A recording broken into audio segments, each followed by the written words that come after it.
I'd like to go in the trust tree for a second.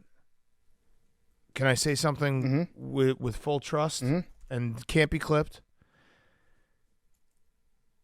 This is something I'm going to have to get over, but it's just years and years and years of this.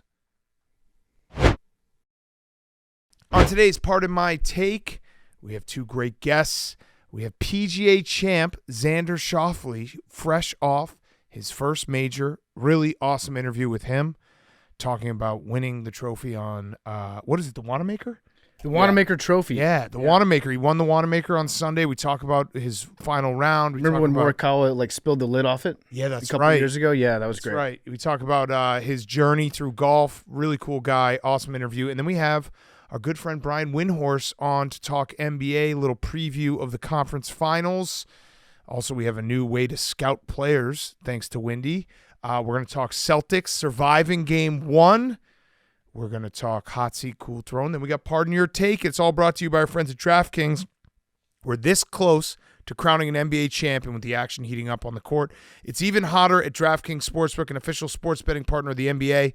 There's only so many games left, and DraftKings Sportsbook has you covered with same-game parlays, live betting odds, odds boosts, and so much more. Don't miss out, or you'll have to wait until next NBA season to place your bets. It's super easy for first-timers to get started. Try betting on something simple like picking a team to win. Go to the DraftKings Sportsbook app, select your squad, and place your first bet. It's that simple. I did it tonight when Jaylen Brown hit that 3 to force overtime. I said the Celtics are going to win this game because you can't survive after the Pacers should have won in regulation. I bet the Celtics live. Cash that. So if you're new to DraftKings, listen up. New customers can get a no-sweat bet up to $1,500. Just deposit at least $5. You'll get a bonus bet back equal to your first bet if it doesn't hit. Download the DraftKings Sportsbook app now. Use code TAKE. That's code TAKE for new customers to get a no-sweat bet up to $1,500 if your first bet doesn't hit. Only on DraftKings. The crown is yours. Okay, let's go.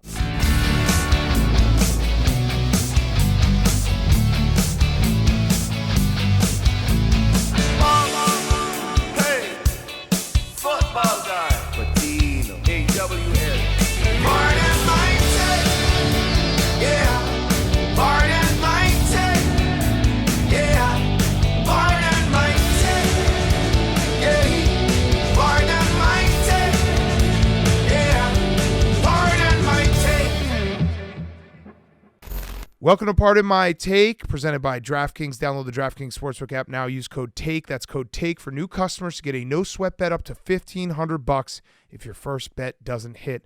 Only on DraftKings. The crown is yours. Today is Wednesday, May 22nd, and the Boston Celtics survive Game 1 in overtime, and they win one that – what was that? I was doing two.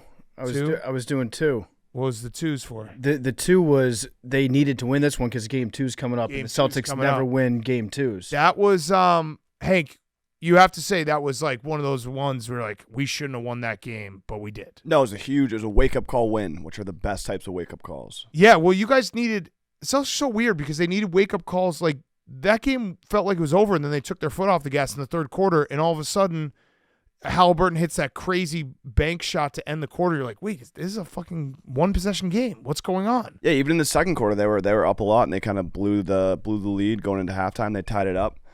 I mean, that's been the Celtics team for the last 3, 4, 5 years is being really good, getting up, taking their foot off the gas. Always close games no matter what. But they overcame. They were stumbling at the end of the fourth quarter. A couple of really bad turnovers. Jaylen Brown was not playing good in the fourth quarter, and then he came up clutch when it mattered most. It was a crazy shot that he hit, too, and it felt like the Celtics had the game in hand. They were up by 3 points. They had the ball. The Celtics had missed a couple. Pacers had the game in hand. Pacers had the game in hand. Celtics had missed a couple 3-point shots to try to tie the game up. Pacers advanced the ball past half court. Boneheaded turnover. Celtics get another crack at it, and then Jaylen Brown's three felt like it was off balance. It felt like it had no chance at all in going in. It went in, and at that point, it was like all the momentum shifted because the Pacers had the game won. Yes. And they gave it away. And when you give a game away like that in the last 20 seconds, it feels like even if it goes into overtime, there's nothing good that's going to happen to you. Yeah. Our guy Stathole just texted me, said both teams tonight had a 98% chance to win the game in regulation. Neither team won it in regulation. That's pretty crazy. But yeah, that was Those things are always so. yeah. No, off. but they're fun to just look at. Be like, oh man, Unless you're a Falcons chance. fan. Yeah, unless you're a Falcons fan. And the Pacers, like I thought the Pacers were gonna come out flat in this game because they just played a Game 7 on Sunday, 2 days rest or 1 day off, and being like, all right, now you got to jump into the Celtics. They just kept fighting, kept making shots. They're just keep shooting. Like they cooled off towards the end, but there was a moment in this game where they were shooting like 58% again. Insane. And they look at least like they're in this series. Their game They should have won this game. Their Game 7 was also like half of the Game 7. Yeah, because they put that away early, so it's not like they had to fight for an entire game against the Knicks. But I was surprised that they were able to hang in there for as long as they did. I thought at the end of this game, when the Celtics ended up winning, I thought that the Pacers might be able to build off it, but then I just thought for a little bit longer, and this seems like the most demoralizing loss possible. Well, it also was weird because it was. If you remember the last sequence, I thought it was going to happen on the Derek White rebound where he had that incredible rebound and was just out hustling everyone, and they kick it out and Jason Tatum misses a shot, and then the Pacers get the ball back and you're like, now it is officially over. The thing about the Pacers is they're really good offensively, right? They can score a shitload of points, but if it's a close game, they panic. Yeah, they just smash the panic button. They freak out, and their coach was terrible taking his timeouts. Rick Carlisle didn't do shit in the last minute of that game that he should have done. I also think Pascal Siakam, he got stuck in this spot. Jaylen Brown can't hit free throws. Hank, you've been talking about it all year. It bothers you. You get scared when he goes to the free throw line. I just, in that situation, I'm not a big follow-up three with 8 seconds left and more like follow-up three with 5 seconds left and under. But when Jaylen Brown gets the ball, it's like, it felt like Pascal Siakam was about to foul, and then he realized, oh shit, he's going to shoot. Yeah, and then didn't get a hand in the face, and then you get that, which was an incredible shot by Jaylen Brown. It was great. Jaylen Brown, he hit the shot. He had 2 free throws at the end of the fourth quarter, yeah, and he kind of forced the turnover. And he went left. Yeah, he was dribbling with his left hand. What happened? Gutsy win. What happened to Jason Tatum in the fourth quarter? He scored 10 points in overtime, which is the most. I said points fourth quarter. He missed an open shot. Shooters are going to miss shots. Yeah. He He did get he was awesome in the Jaylen Brown had a bad beginning of the fourth quarter, in that middle period where the Pacers kind of took the lead. He had a bad turnover, bad couple shots. I think a couple turnovers. Jason Tatum missed a couple shots. They brought it back. This is the ultimate game for the Celtics too, because they got choked to an inch of their life, and then they were able to breathe through it, maintain their composure. Mazzulla's doing this, and he's probably loving every second of it on the sidelines. Yeah, it was a loss. It felt like a loss. The players felt like they lost it. They had that feeling of oh, fuck, I can't believe we lost it at home. We had the lead. We choked, blah, blah, blah, blah, blah. Been trying not to do that. No, but you're right. A wake-up call and a win is a pretty good wake-up. Yeah. The only thing you could say positively for the Pacers is that this same thing happened to them in the Knicks series. Game 1, they got screwed, and that was a very winnable game. Yep. And they still won that series. Well, we were saying if the Pacers had won this game, Boston loses every game too across all sports, and then the Pacers haven't lost at home since March 18th. March 18th against so the Cavaliers. You were staring down the barrel of a sweep. If you didn't win tonight. now we're on the other side of the barrel. Yeah, now you're on the other side of the barrel. Now who's got the gun? Our good friend John Feidelberg, I thought, had the best tweet about Jason Tatum. I love fights because whenever the Bruins get bounced from the playoffs, he just switches to Celtics. He said, after watching one Tatum game, I'd like to loudly agree with people who think he's the best player in the league. I also agree with people who think he's a bum. I think that's put perfectly. Yeah, that's Karl Anthony Towns. Jason Tatum is just how you look at him. Yeah. Hank, here's the thing. Jason Tatum's really good, but he's also a star player that, that's what happens. He had 10 points in overtime. I understand the fourth quarter. Star players get criticized. If Luka puts a dud tomorrow night, we're going to talk about Luka putting up a dud tomorrow night. But still be like, oh, he's the best player in the world. I mean, I just said Jason Tatum's a fucking incredible player. But it's always the butt. It's always Jason Tatum. You know why? All right, I'm discourse. He's incredible. I'm running this through the Hank translator right now. Hank is getting so defensive about this because Jason Tatum has never won anything. That's why he's defensive. Nothing but success. But if Jason Tatum was like an NBA Finals MVP and you were questioning what he did in the fourth quarter, Hank would be like, "Yeah, he's got to show up there." But because he's Hank's guy and hasn't won anything yet, Hank has to be like, you shut your mouth. He's my special baby. I think Jason Tatum is really fucking good. If you have a really fucking good player, I just want him to take over games. And like ice the game out overtime. Overtime was great. Fourth quarter, the reason why the Pacers were even in that spot was like, there was multiple times it was like, Tatum, do it. Go take it. He did it. That layup he hit where TJ McConnell was basically trying to tackle him. Yeah. It was all strength. There you go. Was that? I feel like you just only listen to the bad things I say about him. It's not you. It's just everyone. Yeah, but also, you remember that turnover? I'm not going to say it. I can't say bad things. There's a bad pass off the pick. I can't even exist with Jason Tatum thoughts. Got to communicate better than that, Jason. I can't even exist. Hank, just when we talk about Jason Tatum, picture in your brain that he's already won an NBA Finals, and then try to absorb it through that filter. I think that's pretty fair. He had 36 tonight, 10 points in overtime. What did he do in the fourth? He had 10 minutes where he didn't score a point. It's fine. They won the game. Who cares? That's what I'm saying. If you before the game started, Jason Tatum 36 points, 10 points overtime, Celtics win. Discourse is somehow going to be he didn't show up in the fourth quarter. Well, how is that possible? I just asked a question about the fourth quarter. I said, "What about the fourth quarter?" We're process guys, not results guys. That's facts. And you know that I'm a bottom line guy. I'm a stat ticker. So if you guys hadn't won this game, what would you have said? It was bad. It was bad. It would have been okay. bad. That's fair. You know what? That's fair. That's a completely fair thing. I think Jason Tatum's really good. It would have been bad for again. Both of them played bad in the fourth quarter, but then Jaylen Brown saved the game, and Jason Tatum carried them in overtime. That's all you can ask from your two best players. All right, so game 2, what do you think? Prediction? Blowout. Wake up call. Which way? Celtics. Oh. Wait, wake up call in a blowout? No, like they've been woken up. Yeah, this was the perfect ending for you. It was a wake up call win. Mm-hmm. Those are very hard to come by. I know. Yeah, really, really hard to come by. Yeah, that is truly when you have to be a bottom line guy. A results guy is after a game like this. How many fucking wake-up calls does this team need to get? It's a a wake-up call every fucking series. When you get this far in the Pacers playoffs, suck. You haven't played anybody.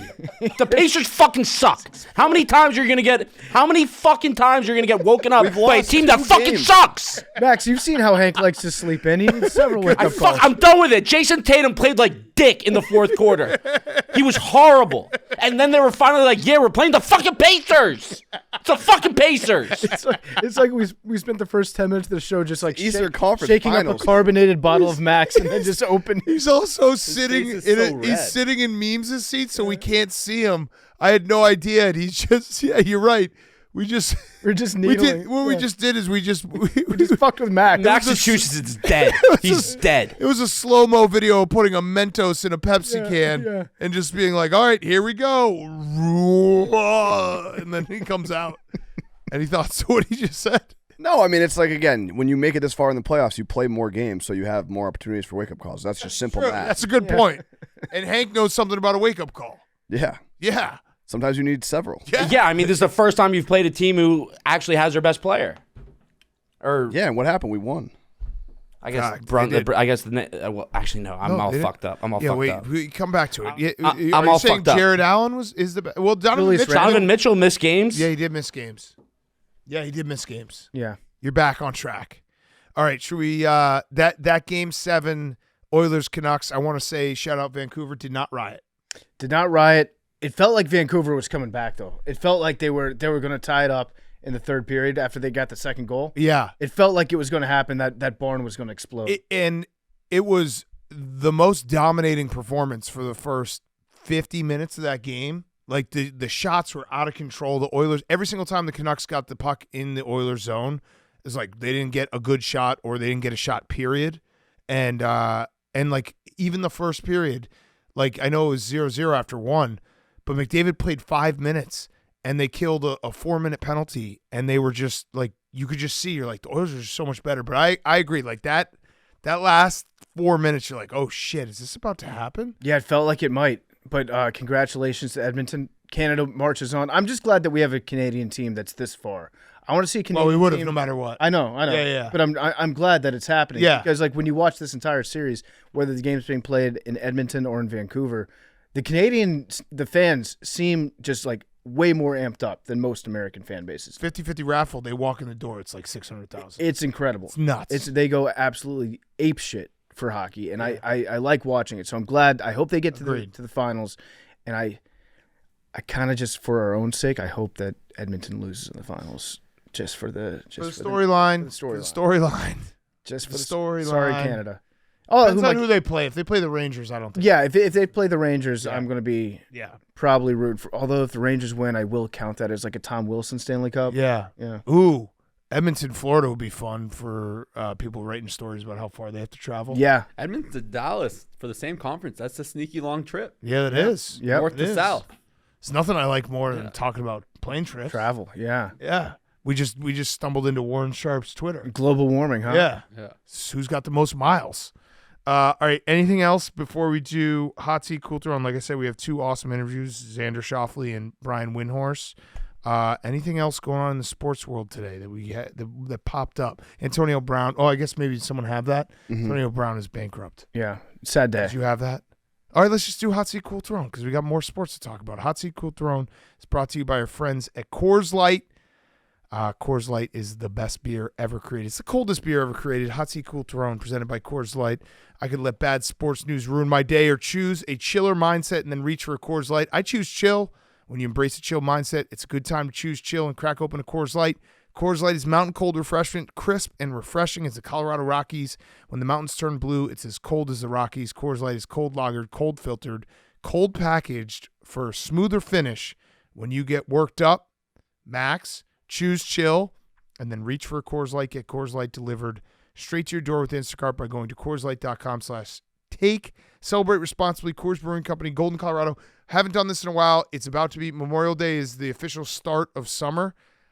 Tweet me some, Blue Mountains, some cold Coors Light on Friday. I want to get it going. Get everyone looking at the Coors Light, looking at that beautiful icy can or bottle, and just get you in the right mindset for Memorial Day. This is official Coors Light season that we're kicking off right now. It's awesome. Also, if you load up a cooler, send us pictures of Coors Lights. Yes. I just love looking at coolers. Oh, I love it. Love it, love it, love it.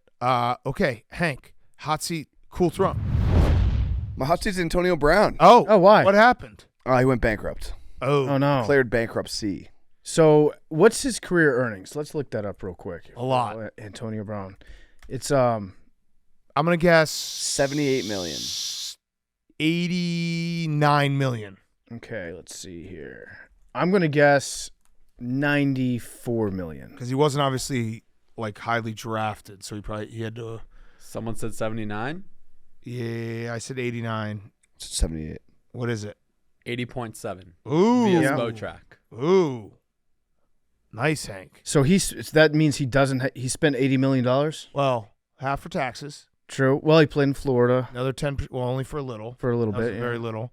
And he lived with Tom Brady, so he probably saved some money there. 10% on agent fee, Yeah. So now we're down. He was broke the second he got. pretty much. He played stopped for free. playing He football. played for Played free. Whoa, I forgot he was on the Raiders. Yeah, he played. Yeah, remember that? Yeah, the Hard Knocks. Hot air balloon. Yeah. So I hope that the bankruptcy court proceedings are like the last episode of Seinfeld, where they just bring out every single person that he has not paid money to over the years, like whether it's any home contractor, anybody he's had do like video work for him. It's like every 6 months for a while, people were just saying, yeah, I worked for Antonio Brown. I was a chef, and he never paid me, and then he also sexually assaulted me. Yeah. I hope they just bring them out one by one in this hearing and have him testify for him. I also hope that CTESPN is not part of this bankruptcy. No, that's why he started CTESPN, Okay. was so that those assets could not be touched by a personal bankruptcy. Got it. Yeah, so smart, savvy business move on Yeah. AB's part. Hank, any thoughts on it? No, I feel bad. CTESPN. Yeah. I mean, he definitely has CTE. Do you remember when he was just like jacking off in a pool like a year ago? That was weird. It was really That strange, was yeah. really, really weird. He's successfully done so much weird shit in the last 3 years Montez Perfect. that you completely forget about the next one that he does. Montez Perfect, that one hit. That was Yeah. kind of where you can point to it and be like, ooh, that was kind of where things changed. All right, who's your cool throne? My cool throne is Chet Hanks and White Boys. Shit, that was mine too. Mm-hmm. White boys on the cool throne? White boys back up? White boys. What'd he say? First his dad texted him asking about the Drake situation. Wait, who's his dad? Tom Hanks. Tom Got Hanks. it. Okay. What's he been in? Catch Me If You Can. That's the one you go with Tom Hanks? It's not I feel like bad it's one. a Saving Private Ryan or Forrest Gump. You've Forrest got Gump Mail. is the 1-1. Big, right? You've got Mail. Big is great. Big is Big's a good. one. But what do you Philadelphia. think? What do you think the number one if you say Elvis. Tom Hanks? Tom- Name a movie and Tom Hanks. Tom Hanks had nothing but success in the movie Philadelphia. Yeah. What would you say the number one Tom Hanks if you pulled 100 people on the street, would it be Forrest Gump? Castaway would sneaky be high. I think has he done any voices in a kids movie? yeah, some- Toy Story. Toy Story, yeah, Woody, yeah. So it'd be Toy Story or Forrest Gump, I think. You've got Mail. Sleepless in Seattle. Saving Private Ryan would be big too. Yeah. People love. Catch Me If You Can. Goated. Great movie, but he also is not the main character. Yeah, no. Goated. Goated. He, You think you could do that? Oh, yeah. In the 60s? What about now? Probably not. There's, It was so easy. innovation. Yeah, innovation. So easy to do crimes in the 60s. Oh, dude, like 100 years ago, could you Just imagine? move to the You next could- town. You could murder anyone. You Yeah. just fucking kill someone and just be like, all right, I'm out. Yeah, you just get on a horse and Yeah. you go like 20 miles and no one knows you. Yeah. Wasn't he the first guy to get COVID? Who? Oh, he was one of Tom them. Hanks. Yeah. Well, he might have been under. You remember when he was locked in that Australian prison? Fair. And he had to pretend that he was hosting SNL on I a just green remember screen. that first night. They said he had it, and everyone thought like, "Oh my god!" Yeah, it It's interesting. Yeah. huh. Yeah, it was like a triple whammy of the NBA getting canceled, Rudy Gobert, and then Tom Hanks locked in jail in Australia. Yeah. And that Georgetown St. John's game. The And I was canceled at halftime. I was with the 8-0-1 mascot. that week. I was on fire. He texted his son Chet, and he said, "Big Maine." Mm. This seems fake. You think think there's so? some big Maine? I guess you have to talk like he's trying to relate with his son. Mm-hmm. He goes, "Big Maine, can you explain the Drake Kendrick Lamar feud to me?" And then Chet Hanks sent him like a 2-paragraph long text explaining it, and he said, "Holy cow!" Exclamation point. These are fighting words. People taking side. Who's winning? So that was funny. Okay. Tom Hanks is like, "Who's winning, son?" Yeah. Is there a score? Is there a score tracker I can keep up with? But then Chet Hanks came back the next day, posted on Instagram, said, "I have consulted with the heavens, felt westward breeze, walked outside of a strip club, and saw my shadow. This will be a white boy summer." Hell yeah. Okay, yes. Hashtag I have spoken. Let's All right, go. let's go. What I about did say City this will Boys? be a hashtag WBS, so What about City Boys? nothing about City Boys. Are they up? They are now. White City Boys. Okay. City Boys up. White Boys up. Did you just learn that? I did like 8 hours ago. You remember when he Did I dropped use that? it correctly? Yeah, like 2 years ago. You remember when he put Well, out what that the fuck? shirt? White Boys Summer was 2 years ago. But Chet, it's back. So I need who made it City Boys? No, but that was City just, Boys did. So bring it back, City Boys. I think it's like I just learned what it is. Bring it back, please. some white boys are city boys, but not all city boys are white boys. Got it. and all white boys are gonna have a good summer. Yeah. Remember Correct. that shirt that We he put out legally that has have the most racist font ever on the back of it? Yeah. It was like the calligraphy. Yeah. That was a great shirt that he did. Yeah. White boys. Do you remember that shirt though? I do. Oh yeah, I do. No, he had a whole line. It was such a funny shirt. Yeah, yeah. He had a whole line. He did his workout where he would just do burpees and then for some reason just like hit his like dick muscles. Yeah. Remember he'd hit like the V muscle every time. He tried to I think he tried to sue us. Because of the Nick and KB thing? I didn't know Nick and KB did something with him and then they got his number and then we called him on the yak and I think Tommy Smokes said something to him and he's like, I didn't know I was live. I'm gonna sue you guys. Sounds like he's got a fair gripe.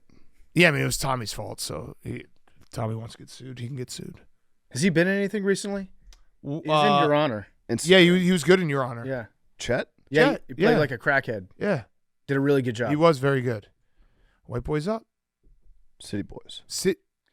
White Boys summer, City Boys up. Got it. White boys up. Does that play? I don't know. White boy summer's better. Yeah, I agree. Yeah, White right. boys up is okay. Good call. City Boys summer? Good call. Yeah. I guess. Okay. Uh-huh. You just let us know. Okay. We should ask Chet. Yeah. We'll have him on. We'll Yeah. yeah, we'll have him on. Great week. Sure. Yeah. Yeah. All right, BFT. My hot seat is the guy who had Bryce Harper ask a girl to prom for him.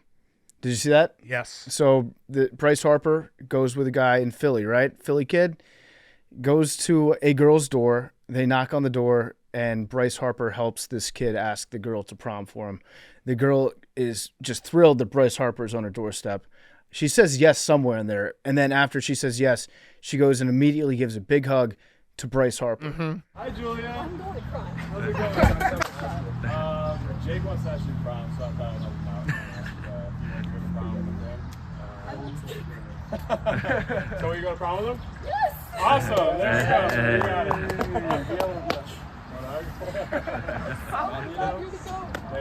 It was interesting because I guess Boys up. mission accomplished, right? Because Yeah. you got Bryce Harper in there, but now did she say yes just because she wanted to give Bryce Harper a hug? Yeah, I mean, you can't bring Bryce Harper to like your crush's house. Right. Be like, please go on a date with me. Please have Bryce Harper, like objectively very good-looking guy, really good at baseball, even though the Phillies have been playing the Savannah Bananas every night. Mm-hmm. And then just be like, yeah, but it's me. You're going to prom with me, not Bryce Harper. Yeah, you don't want to stand next to somebody way more attractive than you when asking such an important question. Right. I don't know, but I guess it worked. So good job, Yeah. Max. What do you think about this? Weird. No, all-time good guy, Bryce Harper. Philly just appreciates Bryce Harper, and obviously she was thankful for Bryce Harper to come and be part of her promposal. So she was saying, thank you, Bryce Harper. This is something I'll remember for the rest of my life. And now I'm going to go spend the rest of my time with this lovely man who got Bryce Harper to come to my doorstep. Wishing it was Bryce Harper. No, that's not true. Wishing he was. That's Bryce not Harper. true. Bryce Harper is just a very good guy, and Philly respects good guys. Okay. Have you ever And had the Phillies are playing really good baseball. who do they got next week? The Trenton Thunder? They're playing the world champs, the reigning world champs right now. Oh, let me see. real They're quick pretty good. What they're all right? The reigning world champs. Well, yeah, now they're under 500 because they lost to the Phils. Oh, All these okay. teams lose to the Phils, and they got to go under 500. Yeah.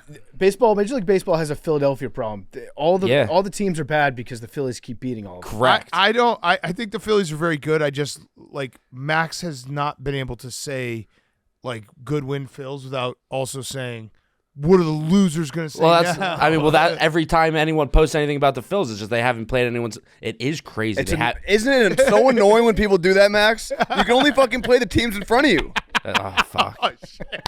But Hank, he got you when he said Jason Tatum played like dick, but now you're back. And he also didn't. I said in the fourth quarter, He said in the fourth quarter. and he was also 25. So they have the Rangers, the Rockies. That will be good. They haven't played a team over 500 since opening weekend. Or How since is the that opening possible? series. I don't know. Because and then they still don't until June. When a team loses to the Phillies, they get beaten so badly. They Yep. they get demoralized, and then they lose all their confidence, Well, there's only and they four can't go on and win teams any more above games. 500 in the NL right now. Yeah, but So still, it's not really that's- their fault. But they're playing the Rockies, the Giants, and the Cardinals coming up. Yeah. Yeah, I don't know what you want me to say. Okay, but all-time good guy. All-time good guy. Love Bryce Harper. Bryce Harper is a great guy. Great guy. Still kind of a weird move to have somebody else come in. Want It's him not. to come on the It's show. not a weird move. It's more of like a dumb move. Yeah, Yeah, short-sighted move. like have Bryce Harper come and visit. Be like, hey, will you go to prom with me? If we go to prom together, I'll have Bryce Harper come to your house. Yeah, that's good. Just Or dangle it like a carrot. or just have Bryce record a video. Yeah, Be like, hey, will you go to prom with this guy? yeah. I'll hit a dinger for you if you do. I like that.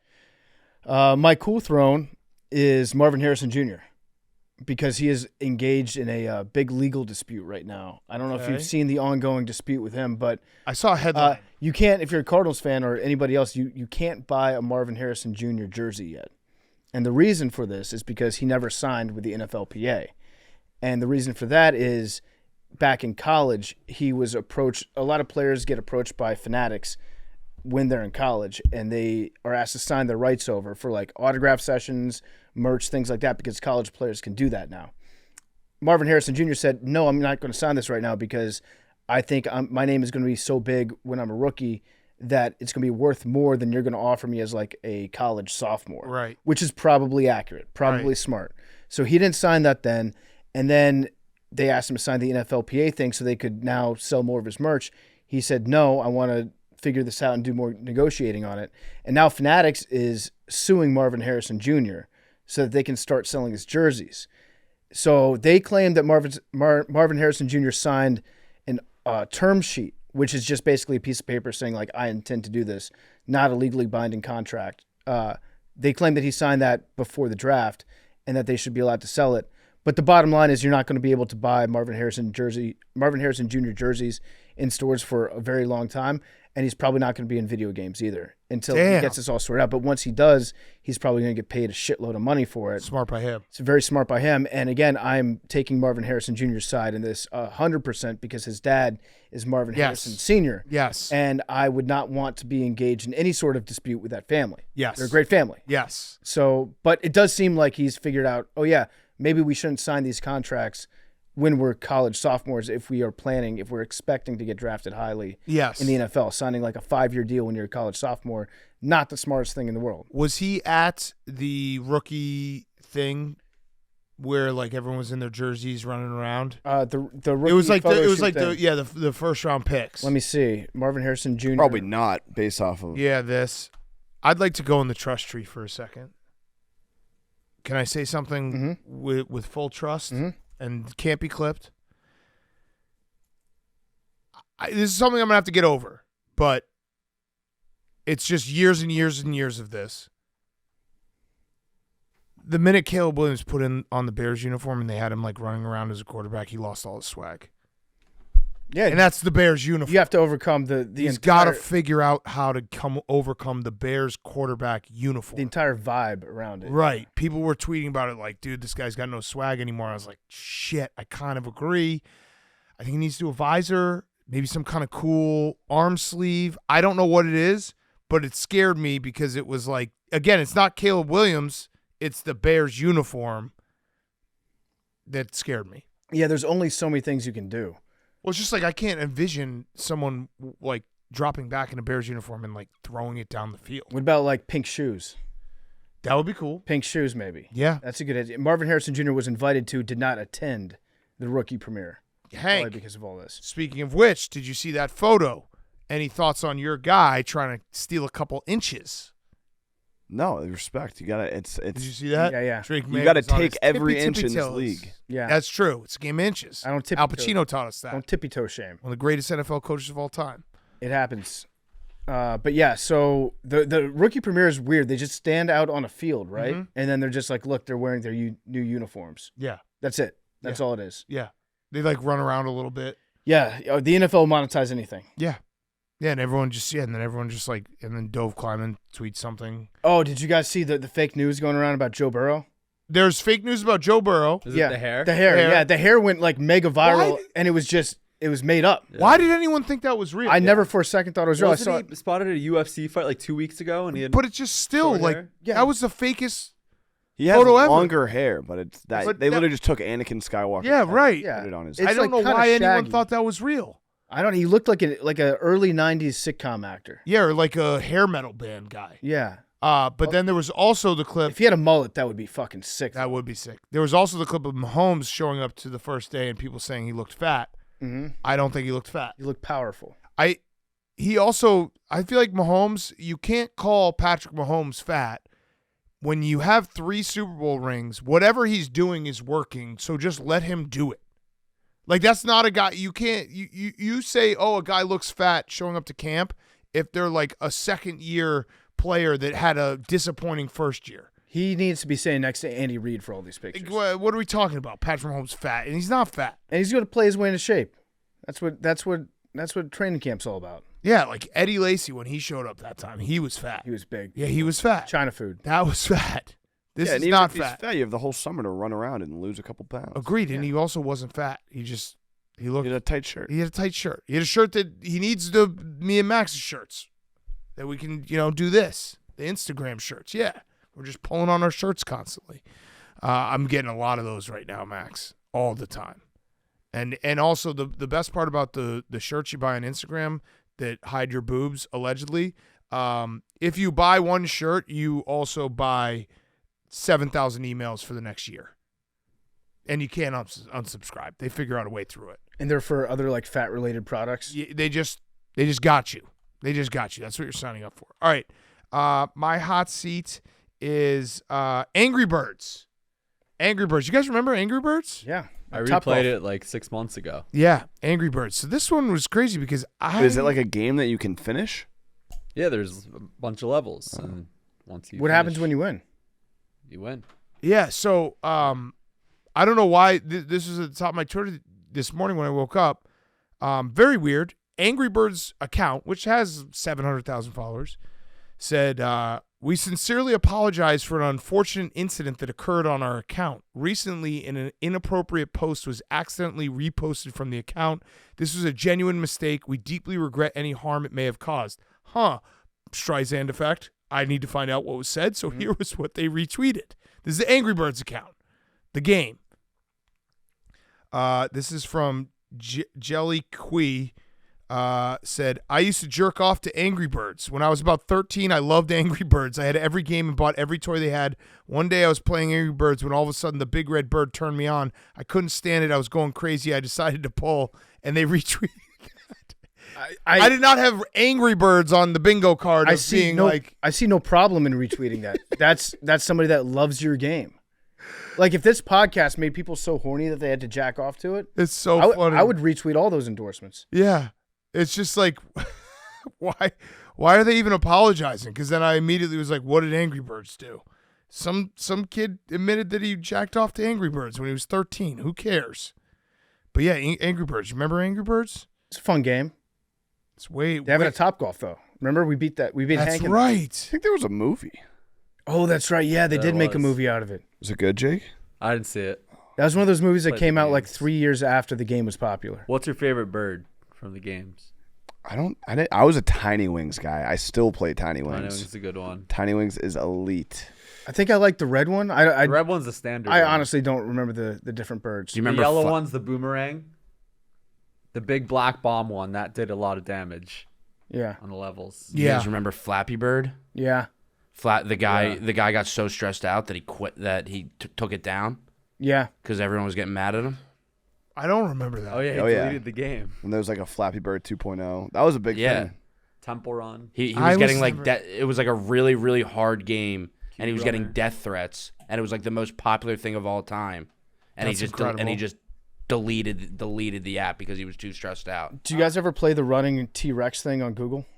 Like when you don't have internet connection, you know how like a T-Rex shows up Oh, I and know it's what like, you're oh, talking we don't about. have internet connection. Did you Oh, know that's no. a game that you can play? No. Chrome, right? That's Y- pretty cool. Yeah, if you hit spacebar, you like just run through all these levels and you jump. Oh, and that's shit. awesome. It's actually a great game. I play Tiny Wings on like every flight still. Really? I never got in those games. I was the old school. I was the only one. I mean, Snake was the greatest game ever created. Brick Breaker, probably, I don't know, a year of my career, my former career was Brick Breaker, just trying to beat it. And then I found out that when you beat it, you just go back to level 1. It just goes faster. That was a bummer. And then Snood. Snood rocked on the computer. What was Snood? It was like No, the, Snood was good. I remember that when it I was like very the young. blue but- guys that you had to Very like, young. shoot. You had to shoot. And Max they played like, when he was very young. oh, sure. How young? I was probably like, Yeah, it's an old game. I'm Yeah. old, all right? What do you want me to say? These guys don't know about Microsoft Pinball. You know Snood. About the one that came Oh, the out Oh, yeah. Space Cadet computer. one. Oh yeah. Yeah, remember Oh yeah, that one. Pinball Yeah, Rock. Yeah, Snood rocked. Yeah, but yeah, the one that came on like every PC. Yeah. Yep, I would play Pinball? that when Yeah. when the internet would go out. in That the and house. play and try and like every, I don't know, like 2 months, you'd get so bored, you'd be like, maybe solitaire is fun. No, No, what was No, the- never fun. Solitaire is great, and when you Minesweeper. win, the Not. cards explode. No, What about the- solitaire's cover not the fun. screen. The other Cover the Microsoft screen. one where you just click Minesweeper. around. Yeah, I Yeah, didn't know how to, I didn't know how to Minesweeper. play that, but I would just like Very Oh, fun. the one where there were bombs. Yeah. Like Yeah. you had to figure out. I didn't know the Yeah, yes, strategy, yes, but I would yes. just I would do it fucking- too. I Oh would my do it god, this just fucking brought back a memory. Did you guys ever play the game where you were the guy skiing down the hill and then Yes. eventually Yes, a monster yes, would yes, run out? Yes, yes. Doodle jump or some No, shit. Oh, no, that's this was like tricky. a addicting games or something. Yeah. It was like Addicting mini Games was the best. or Java mini clip. Cafe? Yeah. No, it was like would you Fuck, draw it the was line? ski some- Remember that one? Oh my No. god, this is gonna piss me It off. would that one. you would basically do like you would try not to crash, but no matter what, eventually like how do you say indomitable Abominable. Sioux snowman would come out and just grab you, and that would be it. What was that game called? This might be a Mount Rushmore. Best I fucking loved that game. best non-console games. Ski free? What Is about- that maybe it was right? Ski Free. I don't know. I'm looking at Did you guys I ever think play? it might be ski free. Did you play? Yeah, it was ski free. Did you Google it? Yes. Yeah, there's the monster that would come out. He would grab you. Ski free was awesome. Oh man, I might have to play this game. Yeah, this might be Mount Rushmore. Did you guys ever, non-franchise console games, like no Madden, no Java Cafe, Yeah. addictinggames.com. Did you play Quap?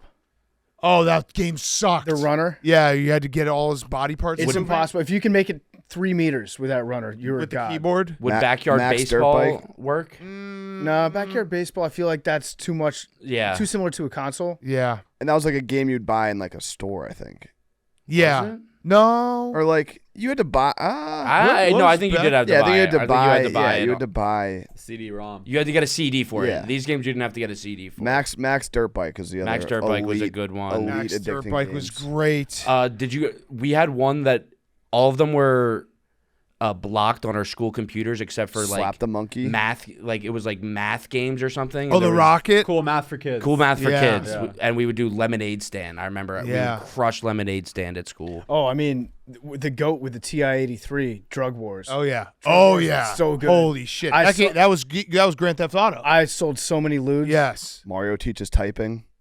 Yeah. Mavis Beacon. Maybe speaking Back as in the original. day. Yeah. Yeah. Carmen San Diego. Yeah. Yeah. Hot. Damn. Hot. Oh, hot for sure. Agreed, Hank. Mavis Beacon hot? No, I think Mavis Beacon was like an old goose. I think she was like an elderly hot. goose. So it could be hot. How do we get here? Oh, Angry Birds. Yeah. So yeah, Angry Birds had to apologize. Somebody jacked off to him. When they were 13. My cool throne is the Los Angeles Chargers because Jim Harbaugh is starting the process of changing the culture. Our friend Sam Schwartzstein reminded us or told us the story when we had him on about how when Harbaugh got to Stanford, he said, I am going to have to eliminate all traditions and things you guys do because you're such losers. I have to figure out what makes you losers. The Chargers had no music at OTAs. So Harbaugh took away music. That is maybe the first thing he saw and was like, is this why they're losers? We will find out. You have to earn your music. Yeah. I like that. I like that. No 'Cause music, just pads. Whatever was happening before was not working, so everything's going to be different. It's a sound strategy. You guys are losers. Let's figure out why. Mm-hmm. So, yeah, the Chargers, they're going to be good. Harbaugh will be in an AFC championship game over under 4.5 Under. years. Under. I agree. I think it's like, I'd set it. 4. I think 3. he'll do it with I think it's 3. I think he'll do it in the 3rd or 4th year. I think it's 3. Yeah. Yeah. AFC championship game. Harbaugh. Be there. We'll be there. All right, Jake, finish us off. My hot seat's the chain gang. Our friends on the sidelines might be losing their jobs this football season. No. Because tonight, the NFL announced it'll run a trial throughout the preseason for electronically measuring first downs. Yeah, this is and bad. if it approves through the preseason, This it's is going to really happen in bad. the regular season. So this is bad, and here's why. Every time you watch a game, you're like, I can't believe we're using sticks and a chain. That's what makes It's a football billion-dollar business to figure out where the ball is, if it's a first down or not. I don't give a fuck. The chain and the stick is awesome. It gives you, it's like another play. It's a free play that you get. So if you're close, if your team's close to get a first down, and you're like, oh, I don't know, they bring the chain out there, and you get a first down, the ref signals it when they put the thing down, you feel like you just gained a yard right there. You feel like that's a huge win. Also, if you're rooting for the team that's on defense and you get what you think is a stop, you get to celebrate it because you get to hold your fist up and be like, yeah, we stopped you. And then the chain comes out. No, they didn't get it. The anticipation That's another of stop. them running out. It's another stop. All right. It's one of the weird things about football that makes no sense at all. And if we were starting football from scratch right now, Yep. there's no chance in hell that there would be 3 old guys with sticks and a chain that run out on the field to measure things. It would be electronic if we're starting football from ground zero. But that's what we love about football is the weird shit, right? Yeah. No, this is bad. Yes. We need like Chinese or Russian hackers to hack the electronic ones. Yes. We need something to happen to malfunction. We can't lose the chain gang. Fly like an EMP drone over the electronic system. Make it fuck up. We can't have this.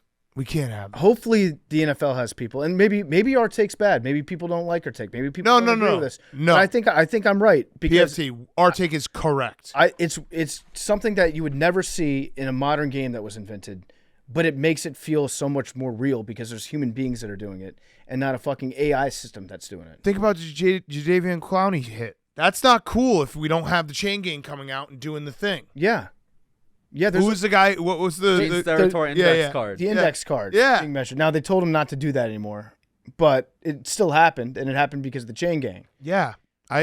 This is bad. It is. Very bad. I hope they don't change it. I really hope they don't change it. Yeah, I mean, they're doing it preseason. The and they'll anticipation. see All right, if it I might works. boycott some of the preseason. No, The last game. Last game. They don't play anyone.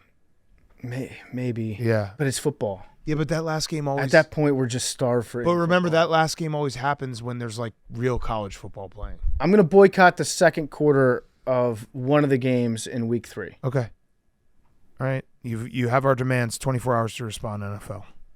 My cool throne is getting hit by foul balls. Usually it's a bad thing, but this Blue Jays fan, she took a 110-mile-an-hour foul off Bo Bichette's bat. Did no, you guys see the pictures? Yeah. I have a bad take about this.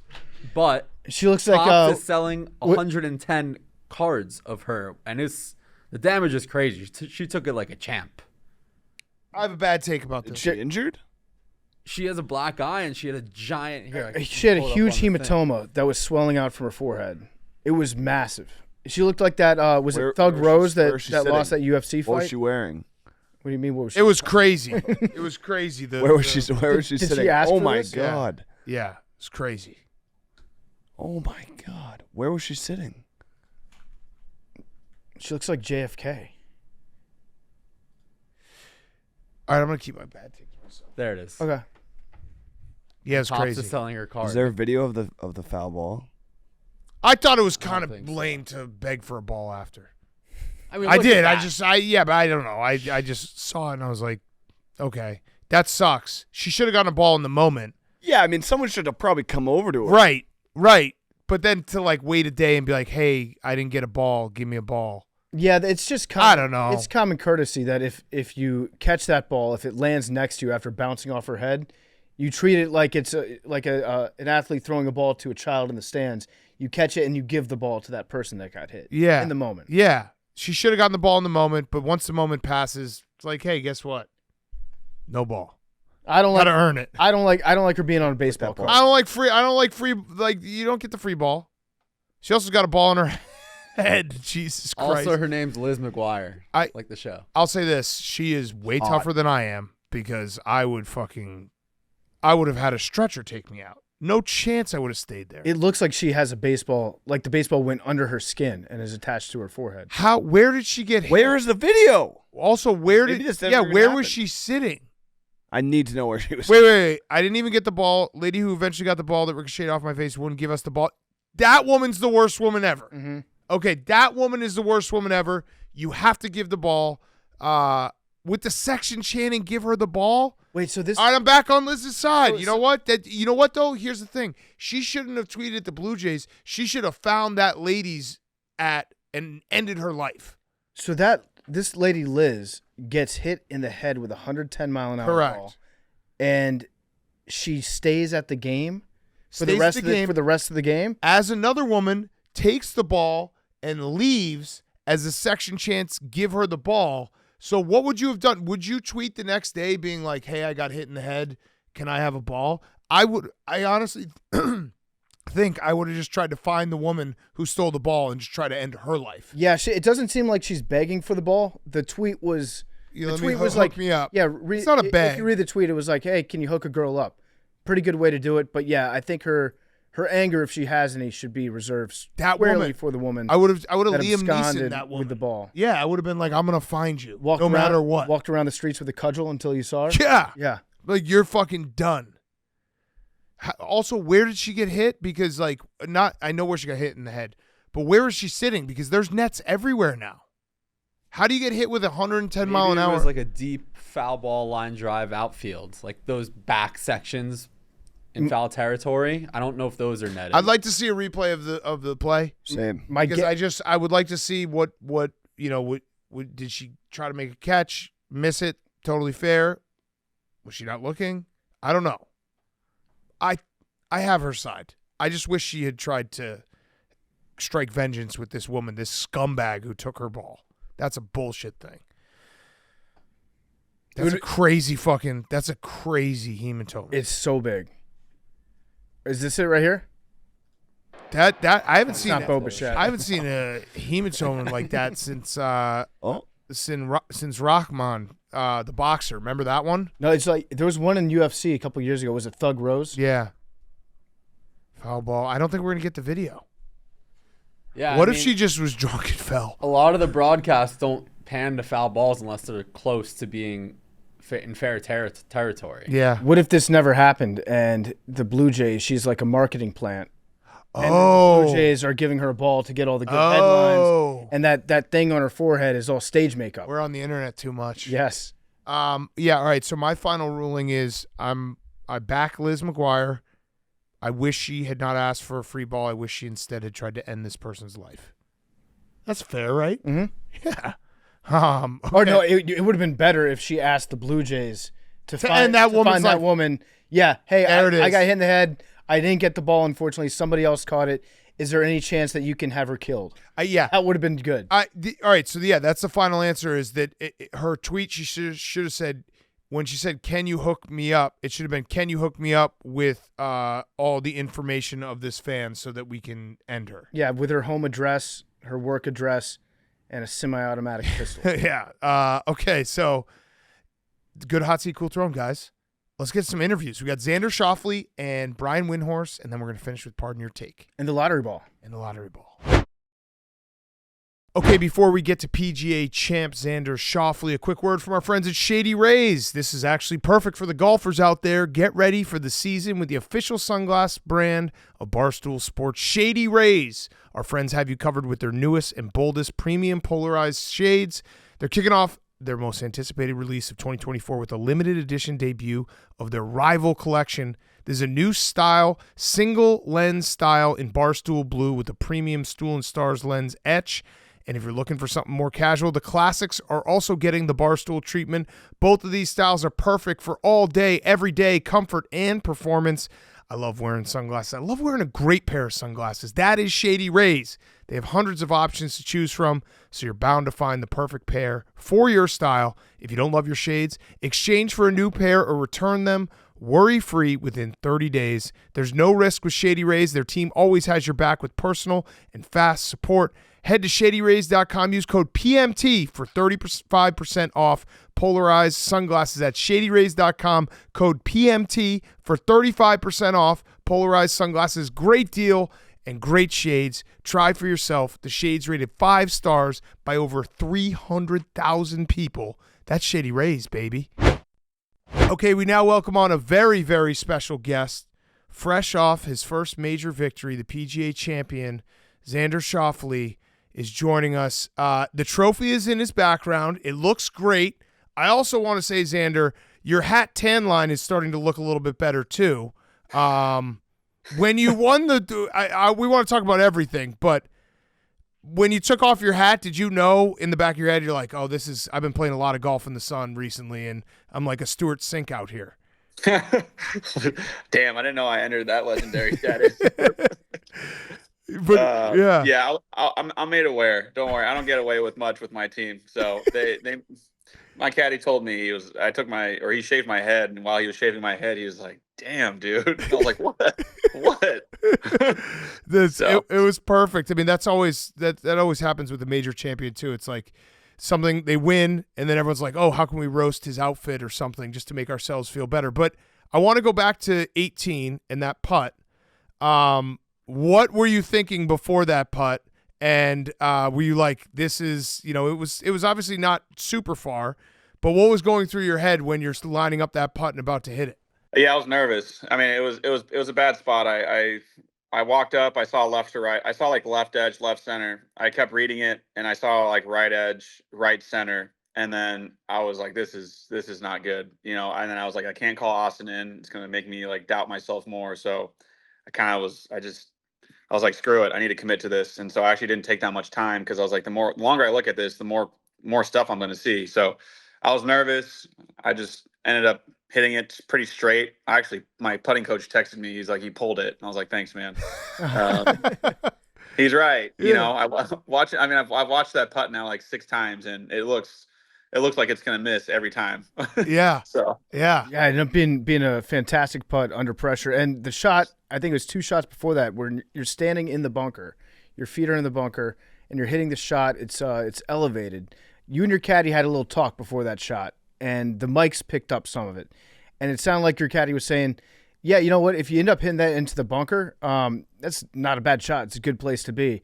And I thought I saw you give him a look like, "Hey, don't say that it's okay if I hit the shot into the bunker." But when he's guiding you through that shot, like, are you angry with him in the moment for being like, "Don't even introduce the concept of a bunker to me"? no, he was talking about that middle bunker. He was like, because I was like, I want to aim really far right, and I was like, if I hit it on the right side of the green, no problem. And then he was like, actually hit it on the left side of the green, it's easier. And I kind of looked at him. I was like, is it? But then I was like, I don't know if I should. I don't want to think that hard. One of my goals was to keep it simple. So, he's my caddy. I pay him to give me good advice, and so he gave me good advice. So I aimed far right, obviously, because I'm hitting like a baseball stance golf shot. But I pulled it left of that middle bunker, and then luckily it didn't go in that left bunker because that would have been a hard up and down. Yeah. Yeah, and as you're playing that hole, is the thought in your head like, I don't want to get into a playoff where the playoff hole will be a par 5 and I'm going up against Bryson? 100%. I mean, absolutely. Actually, I didn't even know the playoff is actually an aggregate. It's 3 holes. Oh.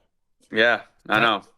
That's just way more pressure. So I mean, it's just a lot. Yeah, I mean the momentum would be like, he birdies the last hole, I mess up the last hole and don't clutch up, and then here I am like in a playoff, like where I feel like I shouldn't be. So I just was in like the seize the moment situation, and luckily that ball lipped in. yeah. Could you tell? Was there anything that you could tell that was different about this last round? Because you're an unbelievable golfer and you've been in these big moments and come just short a bunch. But like that last round, I thought the bogey on 10 when it like the leaderboard switches. And it's like, that's the moment you're like, uh-oh, is this going to fall apart? And then you come back and go birdie, birdie. Was there something different about Sunday that you just like had a confidence to you or some feel to it? Like, this is mine? Yeah, no, for sure. I mean, I had that sentiment, I was good all day about committing, like staying in my process, all that nonchalant, all that cliche stuff. But I get to 10 and I'm kind of like, I don't know how I want to hit this chip. And then I ended up hitting the chip I didn't really want to hit. And then I F it up and I make bogey. And I get to 11 and I was like, I need to hit a good shot, hit a great shot. I get up to the putt and I look up to the board and it says I'm in second. And I was like, damn, I was like, how am I in second? Like 1 hole ago, I was leading. Now I'm in second. So I knew everyone was birding ahead of me. And the big difference was just that. I mean, I had this overwhelming feeling of sort of not today, like I've been in this spot too many times in the last 2 years where I've sort of, curled up a little bit and got a little like defensive. And so I just said, screw it. Like I need to earn this. I need to win this. I need to stay aggressive because guys are making birdies and I need to be one of those guys. And so that's what I did. Yeah. Did you do anything different for breakfast or for your meal, like a quick snack during your round that maybe switched up the vibes for you this time? No, just it was a lot of self-talk vibes that were different. Yeah. Just like confidence building stuff. Like I mean, I always am like pretty confident. I always am pretty like, comfortable in these spots, but I just something was different this time around. I really felt like it was my time. It was my time to shine. Like after last week happened, that was a big letdown for me. I got beat. He played way better than I did. I didn't give him any pressure. It was like those last 7 holes were like to be in a final group on Sunday and to have like the first 9 holes feeling like you're going to win the tournament, and then like 2 holes later you're playing the last 7 holes feeling like you have 0 chance to win a tournament is like an awful feeling when you've pretty much like led a tournament for the entire week. So I know that feeling, and I really didn't want to have that feeling again. So I had to sack up. Yeah, and then you celebrate, and it looked like a pretty fun celebration. I saw you drinking out of the trophy. I feel like you have to do that. What was the first thing that you poured into the trophy? Austin poured some cheap champagne into it, and everyone was yelling at him, and I looked around and I'm like, where are we going to get nicer champagne? And everyone's like, all right. So we all just ended up drinking it. It was like Andre? I don't even know. It was started with a K. I was drinking. A member at Valhalla was nice. He gave me cigars. He gave me whiskey. It was it was a night where, I normally don't drink too much, but it had to be done. Yeah. Yeah. All right, I got a dumb question for you. And don't take offense to this, but do you feel like you robbed us a little bit of being the guy who can't win the big one? As like media people, we love being like, oh, that guy can't win the big one. You kind of won the big one a little too early. I need another like 5 years. You wanted me to bathe in my own shit for another 5 Yeah, years? yeah, because that's our favorite storyline. Great golfer, can't win the big one. Phil was like that for a long time. Yeah, did you kind of Sergio? Yeah, did you rob us? Yeah, you know what? I did. Yeah, sorry, maybe apologize. I don't know. Good. I mean, you're honest. At least you're honest. You're in this line. You're in this line of work, and you're one of the honest ones to say that. Everyone else is like, "Oh, I'm so happy for you." Yeah, yeah. They're thinking in the background, in the back of their head, they're like, "Oh, we had so many more stories. Like, like we could have done a big, feature on Xander being like, can Xander win the big one? Now that you robbed them." You took food off their table. Yeah, listen, Dan Marino has served that role very importantly, I would say, for NFL media for the rest of his life, right? Yeah. Like the amount of stories, the amount of things that people got to say. Now it's like, okay, yeah, Xander, I guess he proved us wrong. Now we actually have to be creative and do something interesting with our job and try to actually dig into something deeper besides the fact that this guy just hasn't won a major yet. Yeah. Yeah, I mean, now you just gotta go talk shit about someone else. Well, I just realized we played ourselves because I was thinking like, who's the next can't win the big one guy, and we'll just say that that guy will win a big one. No, it's not him. No, he's talking about Max. Yeah, he's gonna win a big one. He's gonna win a big one. Do you think Max has what it takes to win a big one? Of course. Yeah. I mean, I think if you're a top player in the world, I think all those guys. I mean, I am like, I can do an interview on close calls. So like I know better than anyone else what it's like to just sit on the other side of the fence, like with pretty much your entire body over, and you're just like, why am I not on the other side of this thing completely? And so, yeah, you need some things to go your way. You need a good break. You need to be in the better wave. Like all those small things add up. And then at the end of the day, like you just need to really take advantage of the moment and, put yourself in the position enough times. Like I said, I mean, I know that better than anyone else. You're going to, I kept saying, knock on that door until you freaking bust that thing down. I just need need a damn battering ram to do it. Yeah. What you did on Sunday was incredible because it felt like, Big Cat talked about when you lost the lead momentarily, and then Bryson hits his ball off a tree, and it bounces perfectly into the middle of the fairway. I heard about any birdies. I heard about that. Yeah, that to me felt like, okay, the gods are just stacked against Xander right now. You see that stuff. Yeah, like when I won the Travelers, I hit this ball like out of bounds, and it hit and then hit off like, there's like a fence post like every 4 feet. It hit off one of the fence posts and then kicked back in play. And I'm like, that was my break, like from the golf gods. Mm-hmm. But then, I hear about Bryson doing this, and it's like, I'm sure everyone watching was like, oh my gosh, like this is his break. Like this is what you need to win a tournament. So it's fortunately went my way. Yeah. Have you gone back and watched your final round yet? No, I haven't. I've just seen the putt, 6 times now, I think. Yeah, I would do that. I would do that if I were you. I would just sit there and watch my entire championship winning round. Yeah. Sit on the couch like everybody else. Yeah, for sure. I mean, you don't seem like a guy that would do something like that, but What, win a championship? I would just have it be playing on loop forever for the rest of my life. Yeah. You walk into my house and you have to watch the final round. Mm-hmm. You have no choice. Oh man. I download the MP3 of just the announcers, and I just have it in my car all the time. Yeah. Driving. Yeah. Yeah. Oh, I would be a terrible champion. Yeah. Xander, This is sore winner. Yeah. I got a question about your dad, who seems like an all-time figure. He's your swing coach, been your swing coach your entire life. That's nice of you to give him a job.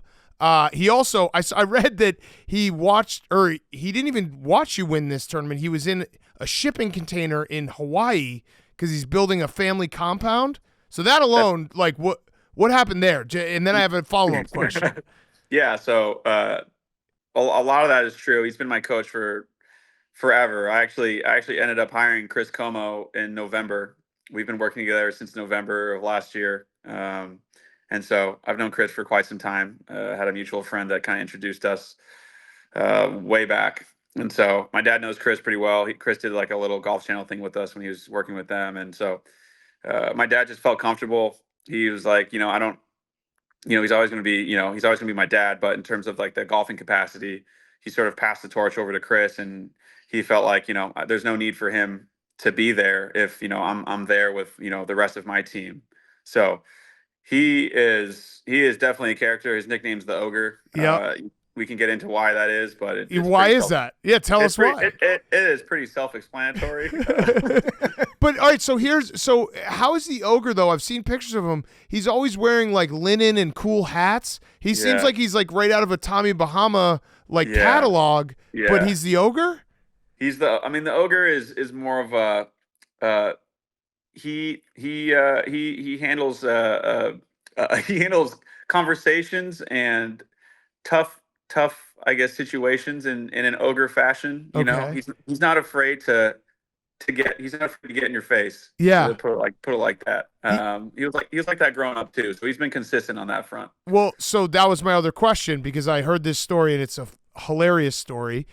Your dad was your swing coach or is your swing coach your entire life, and he would not let you watch your own swing until you were 17 or 18, and even threatened your friends to be like, if you show him a video of his own swing, like you're going to be in trouble. Yeah. Is that true?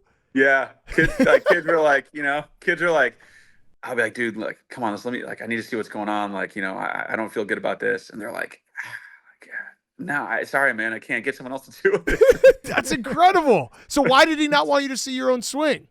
He just was like, he's like, one, you're not going to know what you're looking at. Two, he's like, you're going to try and be too perfect. So he's like, what's the point in you looking at your swing and making you want to lose your freaking mind? And so he's kind of right. Sometimes I look at my swing now and I'm like, luckily, I have Chris to talk to about my swing in the videos, but sometimes I look at my swing and I'm like, it looks fine to me. And they're like, no, you're doing that wrong. And I'm like, I guess you're right. Like, I didn't see that, but sure. So we just let the pros handle that. Yeah. That's a smart move. Like when you're 16, 17, your swing is built up in your mind's eye. You have it like pictured in your own head what it looks like. And then if you see it, it's like hearing the sound of your own voice. And you're like, oh my God. Anything. Yeah. It's like you see yourself running, you see yourself getting interviewed, you see yourself throwing something, you feel like you're Jason Bourne in the situation. And you see a clip of it and you're like, wow. Yeah, I got a lot of work. People are roasting me online for my backswing. I got to fix something so it looks better. Yeah, it's tough. I just love the idea that he told all your friends, like, do not show him his own swing. And you're just walking around being like, will someone let me see my swing? I did see a picture of him. He's got your gold medal, or at least he did. Does he still have it? Yeah.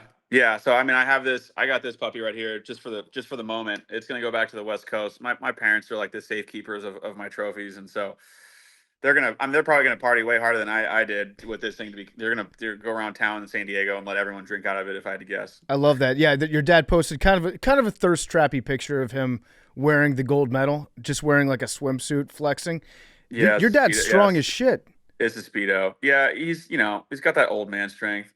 It's I don't know how I feel about it anymore. He's going to turn 60 this year, so I'm sure I can take him at some point. This is another dumb question for you. It's something that we're planning on doing here because we saw John Daly's round on Thursday where it was reported that he smoked 2 packs of cigarettes, had a couple of Cokes, and I think 4 Snickers bars. We're going to try to do the John Daly challenge. Do you think that's possible for us as a podcast to smoke 40 cigarettes? And obviously the 2 Cokes is fine. Max takes care of that in about 5 minutes. And the Snickers bar, do you think it's possible for a non-smoker, mere mortal not named John Daly to accomplish that feat? 100%. It just depends on what's on the line. Nothing. Pride. yeah. Just us embarrassing ourselves. Just the ability to say, that's a lot. I smoked a lot of cigarettes. I don't know. Usually when someone tells me I can't do it, I usually get it done. So it may take me longer than others, but if you tell me I can't smoke 40 cigarettes in a day, I might need an IV and a hospital treatment after that. But I think 3 or 4 of you guys can rip through some heaters. It's not a big deal. Okay. Yeah. Did you have a chance to talk to Scottie at any point this weekend? Because he kind of cucked you a little bit with the storylines being like, I got arrested and you just won your first major. Did you have any chance to talk to him? It was the craziest story. Yeah, I did. He handled it really well in Scottie Scheffler fashion. He's a good dude. As soon as I saw it, I thought it was a prank, and then I saw it on the news, and I was like, holy smokes, this actually happened. And then I hope he comes out. It feels like he's going to come out like okay from all of this. It feels like things are going to get dropped. I don't know, but he took it like a champ, and we're all giving him, we have a group chat, with our physio, our team, our crew. It's like me, Gary, JT, Jordan, Scottie, Pat. We all share the same physio. So the boys were heckling Scottie a little bit. Good. Just enough. Yeah. You got to change the picture of that group chat to the mugshot. Obviously that happened. Perfect. Yeah, That's awesome. good. I actually think That's what I'd want my boys to do if I got arrested for not a really serious thing, just being like, Right. yeah, let's roast them. That's how you know you Right. have real friends, right? Right. So yeah, So- I was thinking that the day that he got arrested, it was actually tougher for everybody else playing, not Scottie, because Scottie is riding off the adrenaline. It's fun to get arrested sometimes, and you're like, okay, sweet, let's go to the golf course, whatever. I'm out, I'm relieved. Everybody else is playing, thinking like, holy shit, I can't believe Scottie Scheffler got arrested for felony assault on a police officer. Like that screws with everybody else's brain out there too. Reverse psychology there. Yeah. Yeah, maybe. I mean, he shot 66 coming out of jail. So I mean, that's like, It's pretty I don't crazy. It's legendary. Yeah. yeah.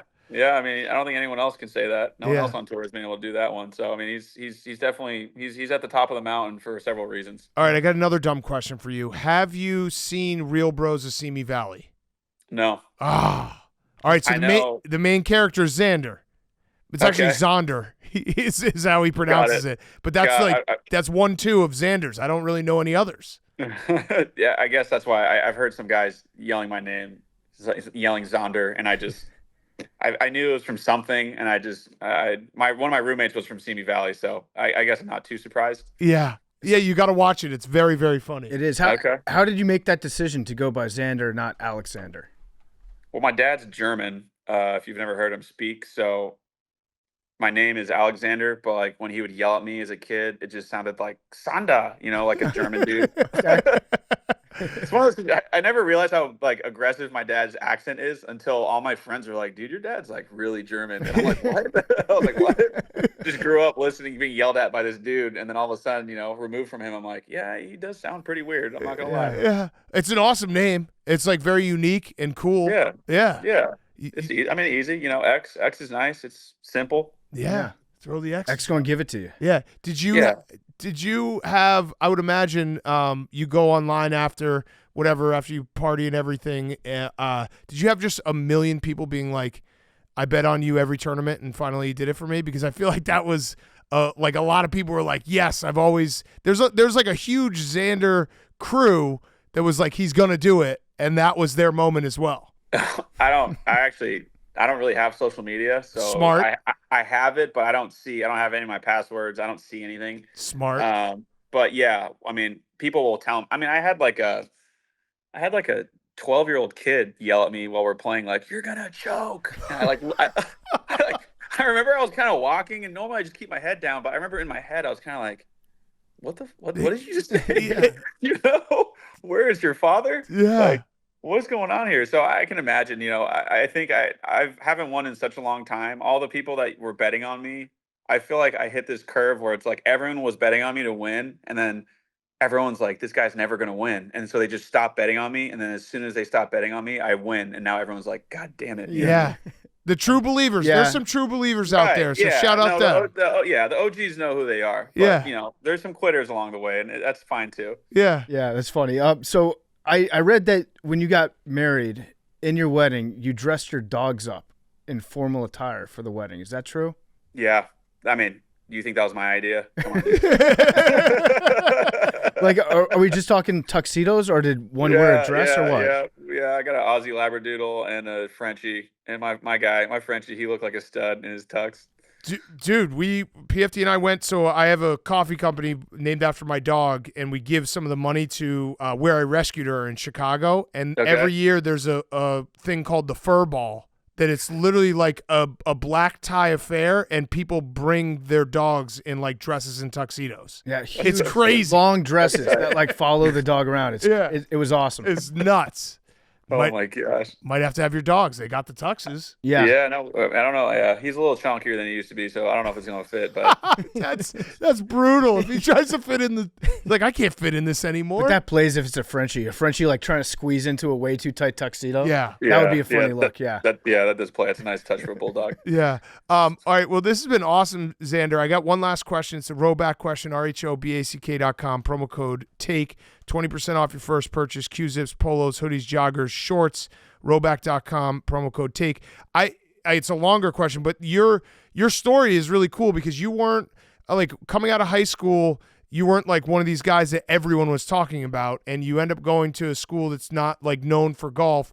Like when you're like coming up and going through the qualifying and everything, was there ever a moment where you're like, this is I'm just so far off? Because I even read a story about how when you were in college, your golf coach, like one of your first years, put you up against Patrick Cantley when you played UCLA.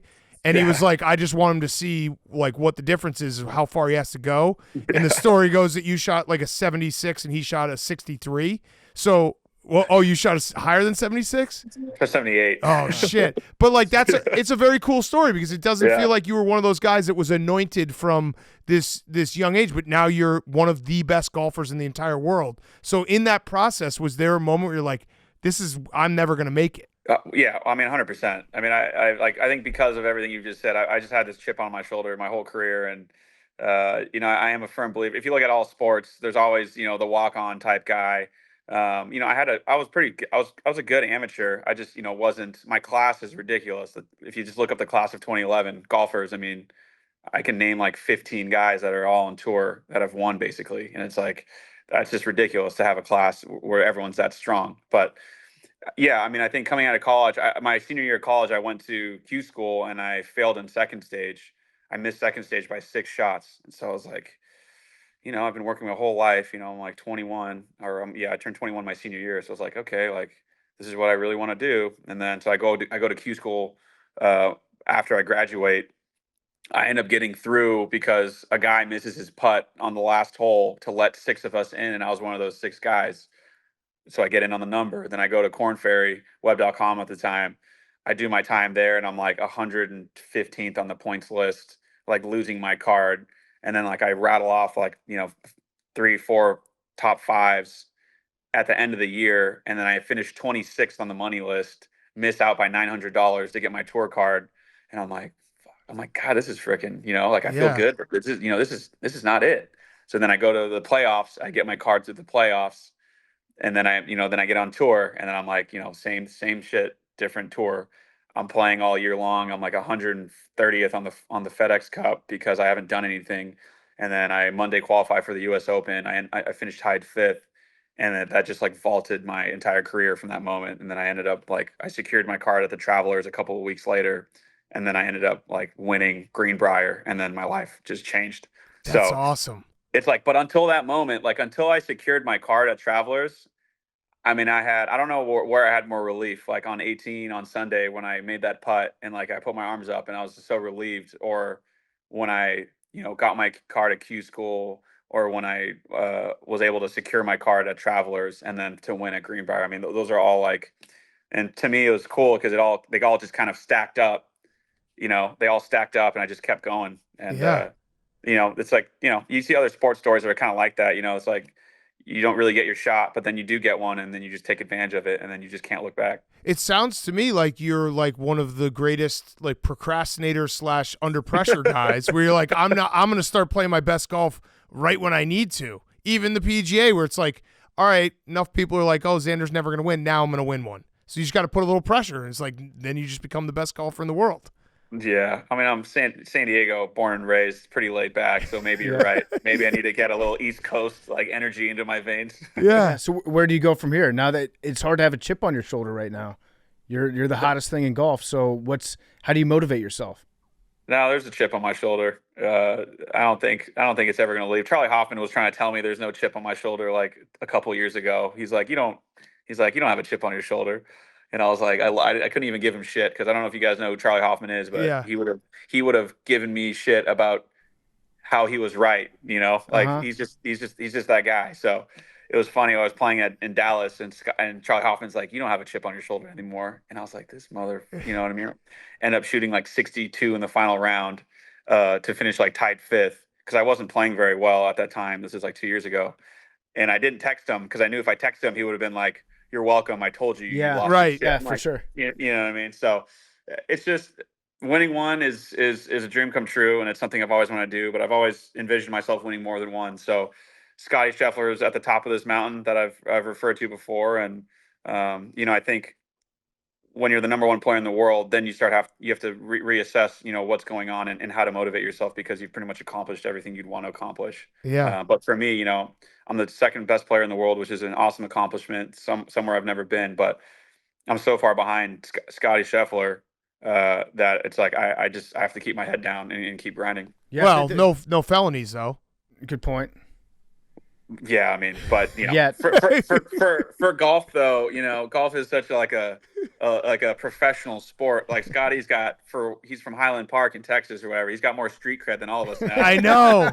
He's a bad boy. It is crazy that this is going to end up being like, oh, Scottie, like, that's kind of cool. He gets like one of his ears pierced. It's golf. You know what I mean? Yeah. It's golf. Like every other sport, you're like, oh shit, like is he gonna be able to make it in the season? And then now it's like, oh, he's a badass. Yeah. Neck tattoo. He's gonna be. You guys are you guys a are little teardrop. Yeah. The teardrop. yeah. You guys are just sitting wow. around, this beautiful country club being like, and Scotty's just telling the story for the 100th time. He's like, they told me to stop and I didn't stop. Yeah. I love that. Also, the chip on your shoulder, you just said it. The chip on your shoulder is people saying you don't have a chip on your shoulder anymore. Yeah. So, yeah, you're a chip on the shoulder guy for sure. Yeah. Yeah. Just gotta, I wear it, man. It's there. It's stuck. It's stuck on me.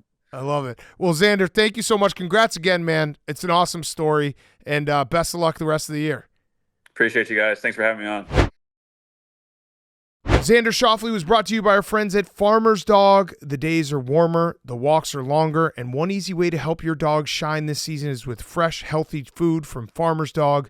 The Farmer's Dog makes real fresh dog food and delivers it right to your door. I've had Stella on Farmer's Dog for like 5 years before Farmer's Dog even started doing advertising with us. So you know that I'm giving you my personal guarantee because I was a user before they were an advertiser. Farmer's Dog is the best. They deliver it all in a package. You put it in your freezer. When you're ready to feed your dog, you pop it out, put it in the fridge, ready to go. Fresh food. It's the way to keep your dog smart, healthy, and feeling good with Farmer's Dog. The Farmer's Dog isn't just fresh, high-quality food. They also send the food pre-proportioned specifically for your dog's need. So go check it out right now. This makes it easy to help your dog maintain their ideal weight, which was one of the biggest predictors of a full, healthy life. Dogs at a healthy weight can live up to 2.5 years longer than overweight dogs. We love our dogs. We want them to live forever. Farmer's Dog will make sure they're happy and healthy and feeling good. So get 50% off the first box of fresh, healthy food at farmersdog.com/PMT. Plus, you get your free shipping. Just go to farmersdog.com/PMT to get 50% off. That's the farmersdog.com/PMT. We love Farmer's Dog. You love your dog.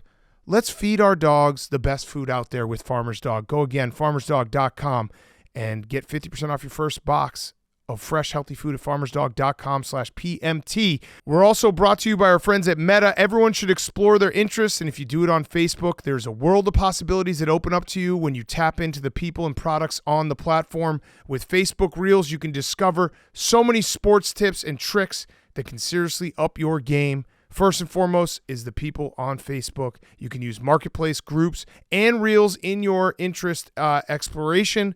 What's so amazing about Facebook is where it will take you. You can check it out right now. Marketplace is great.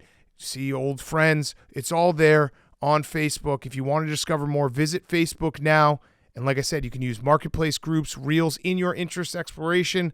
You will find things you never thought existed. And that's the beauty of Facebook and the internet. So go right now. Check out Facebook. Visit Facebook today if you want to discover more. Okay, here he is, Brian Windhorst. Okay, we now welcome on a friend of the program, recurring guest, very special guest.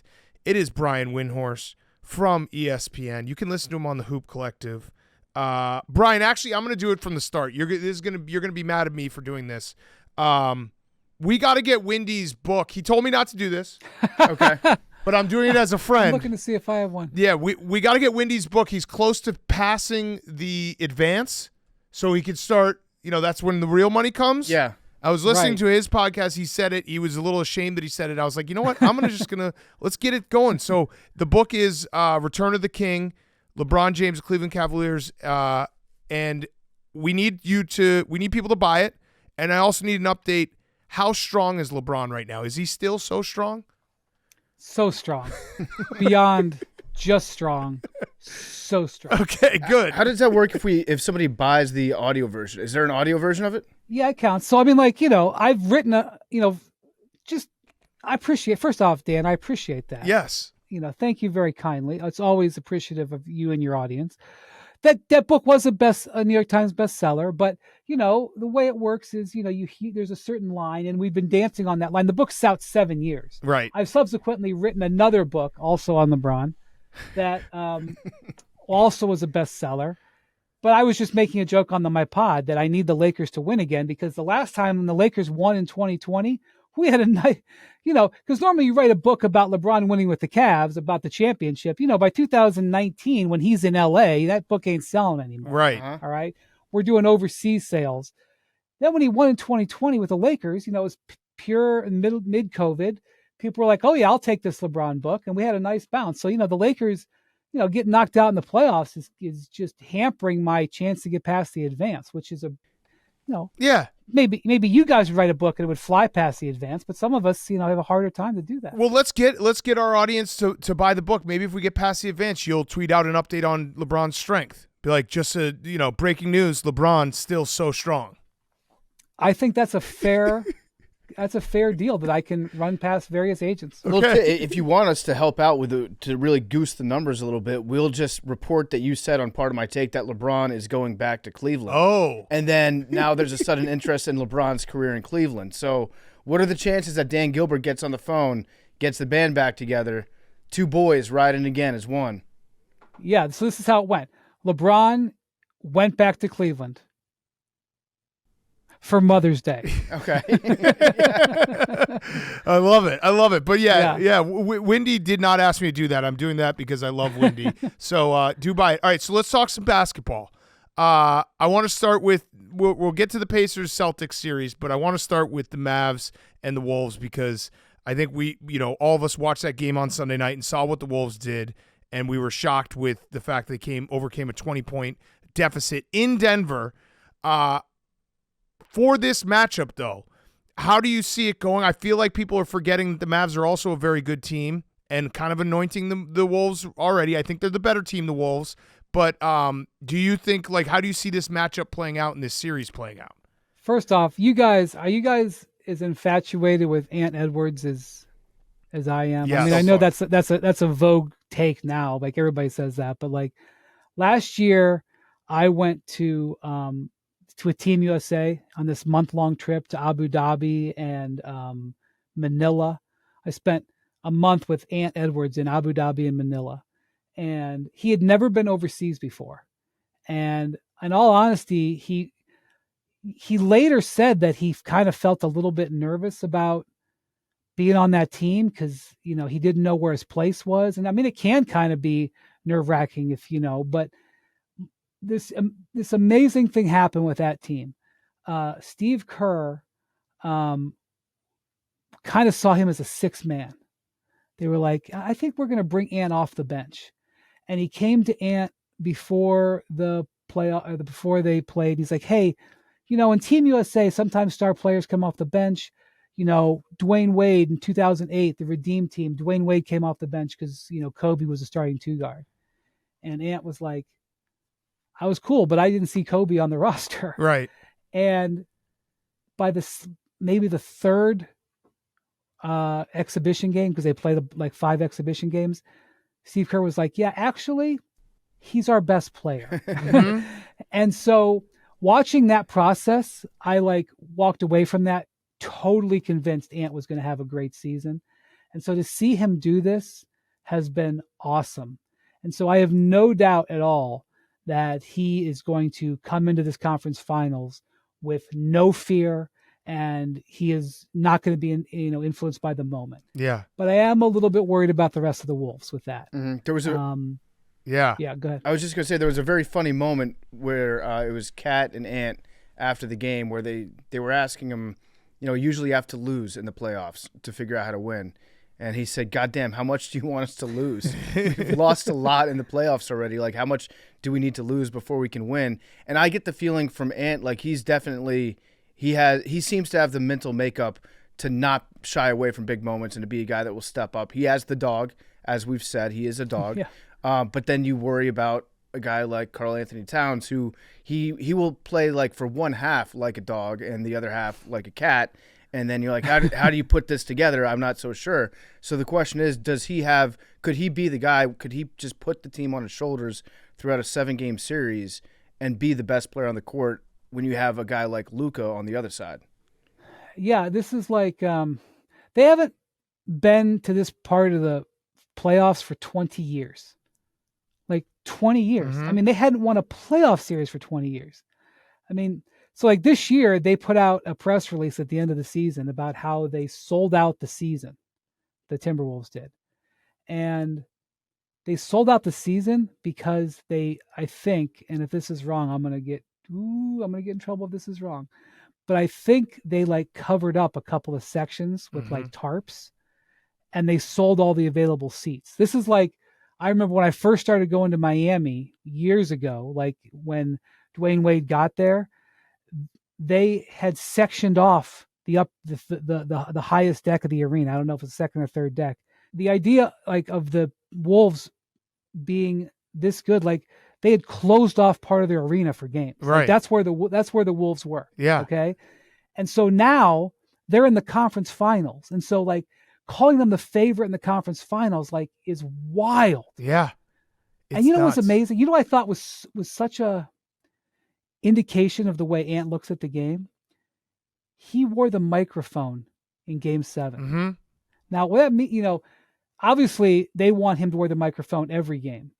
And I think it's kind of like an unwritten rule that the star players kind of got to wear the mic at least once in the playoffs. Maybe they make you wear it once in the finals if you get there. The players usually don't want to wear that. And if they wear it, they'll wear it like early in a series.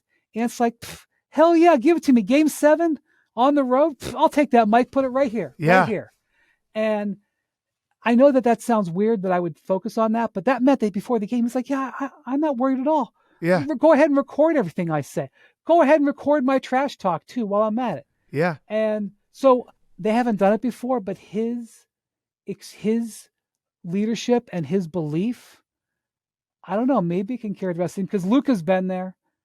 Luka's, been, over in Europe. I know people don't give Europeans any credit, but go try to win a road game like in the Euro League, where in some of those places there's fires and they have to have a police escort for the referees, and there's people are lighting coins on fire and throwing them down to the bench, and they have to like not let the visiting fans into the arena or have the visiting fans leave.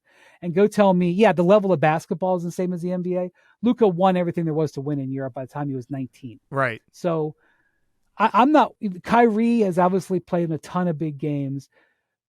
There's less mystery for the Mavericks than there is for the Wolves. And so when you have a favorite, and what is the number? Do you guys know what the number is? I don't know what it is. I think it's not close. severe. It's like I think the Wolves were like minus 140 or something. Okay. So it's not crazy. But yeah, they are the favorite. But yeah, you're right. Like so I've been on a little thing where I'm probably going to end up picking the Wolves. But I think that people have a perception of the Mavericks that is not what they have been doing in the playoffs and the cohesiveness of their team and their role players stepping up. And here's one that I would like you to maybe explain. Everyone just says Luka's defense stinks. I feel like he's been playing better defense than his reputation. And it's kind of one of those things that it's going to take a little bit. He's not elite at defensively, but especially the team defense the Mavs have been playing has been a lot better than people assume. So when we get to this series, people are like, oh, man, this is going to be a lot harder for both teams to score because we know about Minnesota's defense. They were the number 1 defensive team for the last 6 weeks of the season, which is one of the most amazing things that we saw happen in the in the, over the course of the season. And the Mavericks fans are really pissed off that Luka, I think he got 1 or 2 MVP votes. They're like really pissed off that the team didn't get more credit because they went 16-2 to finish the season. But it's most valuable player of the year. Mhm. That's, not that he was terrible before, but that, you can't disregard everything else. But the way that Luka had, there was a couple of times in their first round series where like I felt like Luka had never played defense. I'd never seen him play defense like that. Now, in this last series against Oklahoma City, his knee was bothering him, and I don't think he was quite as able to dig in as he was against the Clippers. But there was like one game against the Clippers. I can't remember, it was game 2 or 3, where I was like, oh my God, Luka's like making game-changing defensive stops. And they got him doing that the last quarter of the season. I can't imagine if you were a Nets fan to watch what Kyrie is doing. Yeah. Like, he is the perfect teammate. He is creating no distractions. He is playing defense. He is like bringing people together. Like, even if you're KD out in Phoenix, you're like, wait a minute. What is going on? And I don't know, maybe it's just that Kyrie is like 32 now and he's not 28, but like, this is the Kyrie that's a dream teammate. Even LeBron, like LeBron was, now whether LeBron actually would have followed through on it, I don't know. And maybe Kyrie knew that, but like LeBron said on the record in front of people that he wanted Kyrie to kind of be this guy, and he was willing to sort of shepherd him into it. I do think LeBron kind of saw him and Kyrie going for a while. That was impossible. Kyrie was like 25. Right. But this version of Kyrie and this version of Luka is not what we have seen before. So, yeah, the Mavs can win it all. The Wolves can win it all, and that's why this is going to be an interesting series. The other thing is, 2 really good defenders that are underrated. Jaden McDaniels, I don't know. He's got a $130 million contract. He might not be underrated. He's awesome, and he's going to be on Luka, that matchup. And then Derek Jones Jr., who makes the NBA minimum, was available for anybody to sign, was in Chicago there last year, and just didn't work out as the Bulls. The Bulls thought they took him from Miami. They thought he was going to be like this kind of player for them. He never, by the end, he wasn't even playing. He is like, them putting him in the starting lineup, like with about 20 or 25 games to go, helped trigger Dallas being really good on defense. Well, he's going to get Ant, and so those 2 matchups, Jaden McDaniels on Luka and Derek Jones Jr., and other people will help, but Derek Jones Jr. on Ant, that's going to be a big part of that series. Yeah. Mm-hmm. You're always at the forefront of reporting on what teams are eating the best dinners together and having the best productive dinner meetings together. I remember you wrote an article about the Spurs legendary dinners. You told us about it was in the Heat Celtics series last year. A dinner kind of galvanized the team. This postseason, what teams are the closest off the court? I'm behind. I think the closest off the court were the Knicks, by the way. Oh, yeah. Yeah, well, Like, they play those those guys. Watching the eclipse together. Yeah. Yeah. Did they? I missed that. Yeah, did they watch did. the eclipse together? Yeah. Can I just say something about the eclipse real quick? Yes. Go off. I was really negative and skeptical about the eclipse, mostly because I was really annoyed. I had to travel around the eclipse, and it was causing me a lot of problems. I was going to Ohio because my mom was having knee surgery on the day of the eclipse. So she scheduled it she was having her knee replaced. She scheduled it, months in advance. Obviously, the eclipse was known years in advance. I didn't know. And my sister was like, hey, maybe we should reschedule her knee surgery because it's in the eclipse day. I was like, what? We've been waiting for this surgeon for 5 months. We're not rescheduling the freaking thing. Yeah. That's And a I was crazy so take annoyed. from your sister. Yeah, that's a crazy take. Thank you. Thank you. So anyway, I was really kind of annoyed because in my hometown of Akron, like in Cleveland, it was like, center of the totality. Yeah. And I'd seen eclipses before, and I was like, oh, come on, people. Like, what are we talking about? So I didn't actively try to get into the totality. I found myself there. And so I got the glasses, whatever, and I literally went outside the orthopedic hospital on the veranda to watch this totality eclipse. And it was 1 minute away from the totality. And I was like, okay, this is mildly interesting. I would look out the window. It is not worth traveling thousands of miles. And then that totality thing happened, and I was like, oh, this is actually pretty remarkable. And literally in the moment that the totality happened, however it was long, like 4 minutes or whatever, I get a call from the nurse, like, oh, your mom's been, because we were like, she had got her knee done. We were waiting for her. She was waiting for us in the hotel room. They're like, oh, your mom's in room 516. She's looking forward to seeing you. I was like, yeah, hold on. Hold on. Yeah, I'll get back to you. You know, she's just out of surgery, you know. Yeah. Like, hold on. I actually came for the eclipse. The surgery was just coincidental. We got a totality going on. Yeah, right now. man, changed So I by the can see how eclipse. that was team building. Yes. Yeah. The team building of the totality. I mean, I could honestly see Kyrie Irving becoming a whole new man after an eclipse. Yeah. I could see him experiencing that and being like, you know what? This is post-totality Kyrie. I'm going to be a good teammate. Okay. I'm not going to PFT, say... I am making a note to ask ESPN Stats and Information, which is the greatest asset at ESPN. Yeah. People think that it's like Stephen A. or it's like the studios and everything. The greatest asset at ESPN is the Stats and Information group. You can, this is a secret that no one at ESPN will ever tell you. Like these games where they end at like 2 a.m. or whatever, and you got to be on Get Up. Like you roll out of bed, you got 2 hours sleep, and you've got this packet of information from Stats and Info. We get on there. You know, the Mavericks were shot 66% coming off pin downs in the last 12 seconds of the shot clock, and that was a big difference in the game. They're the greatest. Yeah. Okay.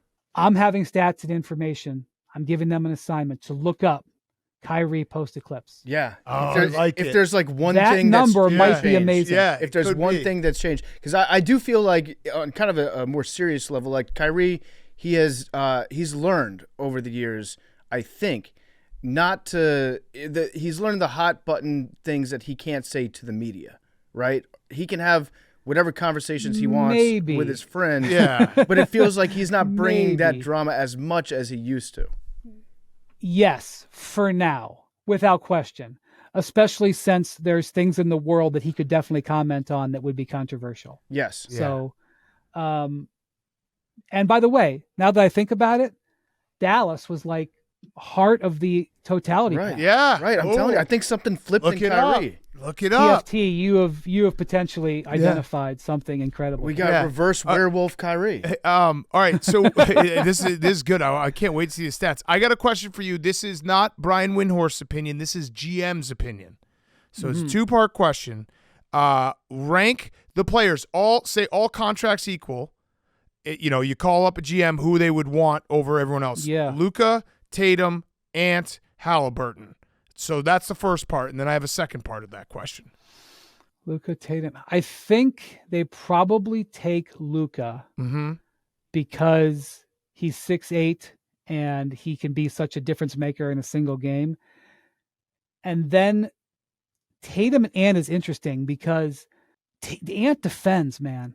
Like this is the thing. Like when I see people rank these players, it's two ends of the court. Yeah. And not only does Ant defend, he wants to defend.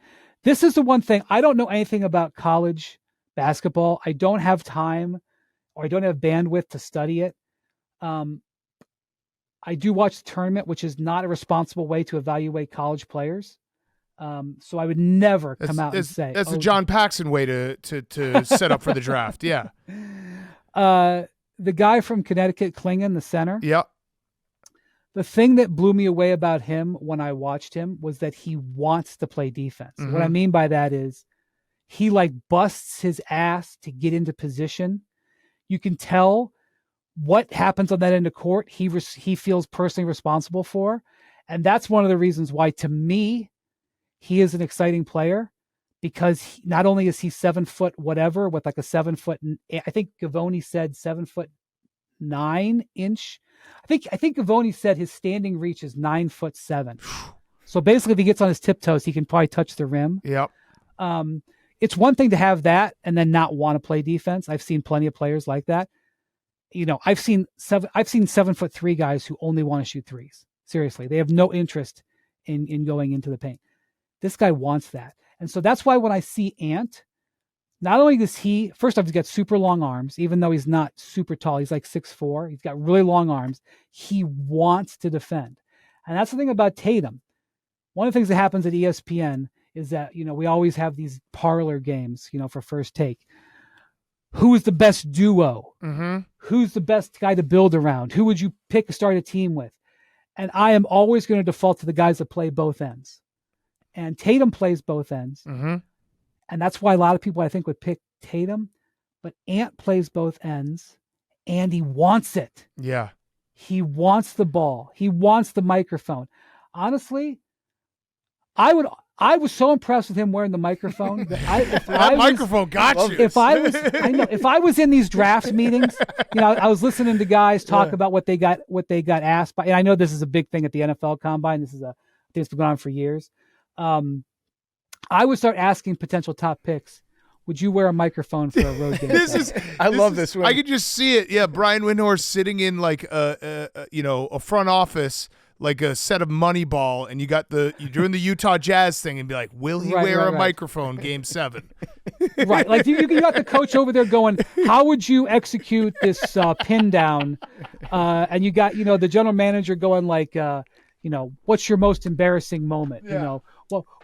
The first time you were alone in the backseat of a car with a woman, what did you do? Yeah. Like, and then I would be like, they get to me, and I'm the guy like, the consultant who's like, got some sort of BS thing. Would you wear the mic in Game 7 on the road? That's easy. That would be okay. That's my question. Yeah. See you guys later. What about this? Do you think that Jason Tatum is such a coward that he made sure that his team had home court advantage so he would never have to wear the mic on Game 7 on the road? Absolutely. I think I think you should absolutely go with that take. Ding him, yeah. We're going to get back to Windhorst in a second. He's brought to you by Chevy. As everyone knows, this is a Chevy truck podcast. Up and down, through and through. They're the greatest trucks ever built. And our good friends over at Chevrolet have been a big part of my take story throughout the years. We drove it across the country to get from Connecticut to LA for the big game. It got us there safe and sound. Chevy sponsors the Lowman Trophy every year. We give it to the nation's top collegiate fullback, and all the regalia and ceremony around the Lowman presentation is brought to you by Chevy. It's been a part of our DNA here at Part of My Take for years. For years, Chevy's been there for us, and we're there for Chevy. I personally drive a Chevy. I love a Chevy. I love the Silverado. More importantly, it's the best truck that you can ever buy for tailgating. It's got unstoppable grit, legendary capability. It's dependable. It's commanding. If you're behind the wheel of a Chevy Silverado, you're going to absolutely fall in love with it. Just take it for a test drive. I'm sure that you'll love it. If you're looking to get a truck or you're thinking about becoming a truck guy, check out the all-new Chevy Silverado. Check it out. Chevy Truck Grit. Build your own Silverado at Chevy.com like so many other AWLs have done. For do-it-yourself projects, road trips, off-road adventures, tailgates, whatever your thing is, it all starts with a Chevy truck. And now, here's more Windhorst. Yes. All right. So that's Celtics Pacers series. The Celtics are really, really good. Like, I know that they have not played. Thank you for saying that. Yeah. I mean, it's unfortunate the Celtics play in a conference that is not good, and they are a lot better than everyone. They're very, very good. They very well could win the title. They're the favorites right now. Is there any chance the Pacers can win this series? And if they do, what has to happen? It's so tough to say that there's no chance because I've seen the Celtics play in the playoffs these last few years. As I wrote in my 2009 book, what was the name of that book? I can't. What's going on right now reminds me of in 2009, the Cavs won 66 games. They went 8-0 the first two rounds of the playoffs, obliterated the first two opponents, but weren't like amazingly impressive. They got through the series. They had to wait 9 days. And they played the Orlando Magic, who had just come off a 7-game series with the Celtics. Same situation. Orlando wins on a Sunday afternoon and comes to Cleveland to play the number 1 seed, 66 wins. Celtics have 64 wins. And the Cavs weren't ready for it. Now, that Orlando team was not the 6th seed. They were, I think, the 3 seed. I think they won like 57 games.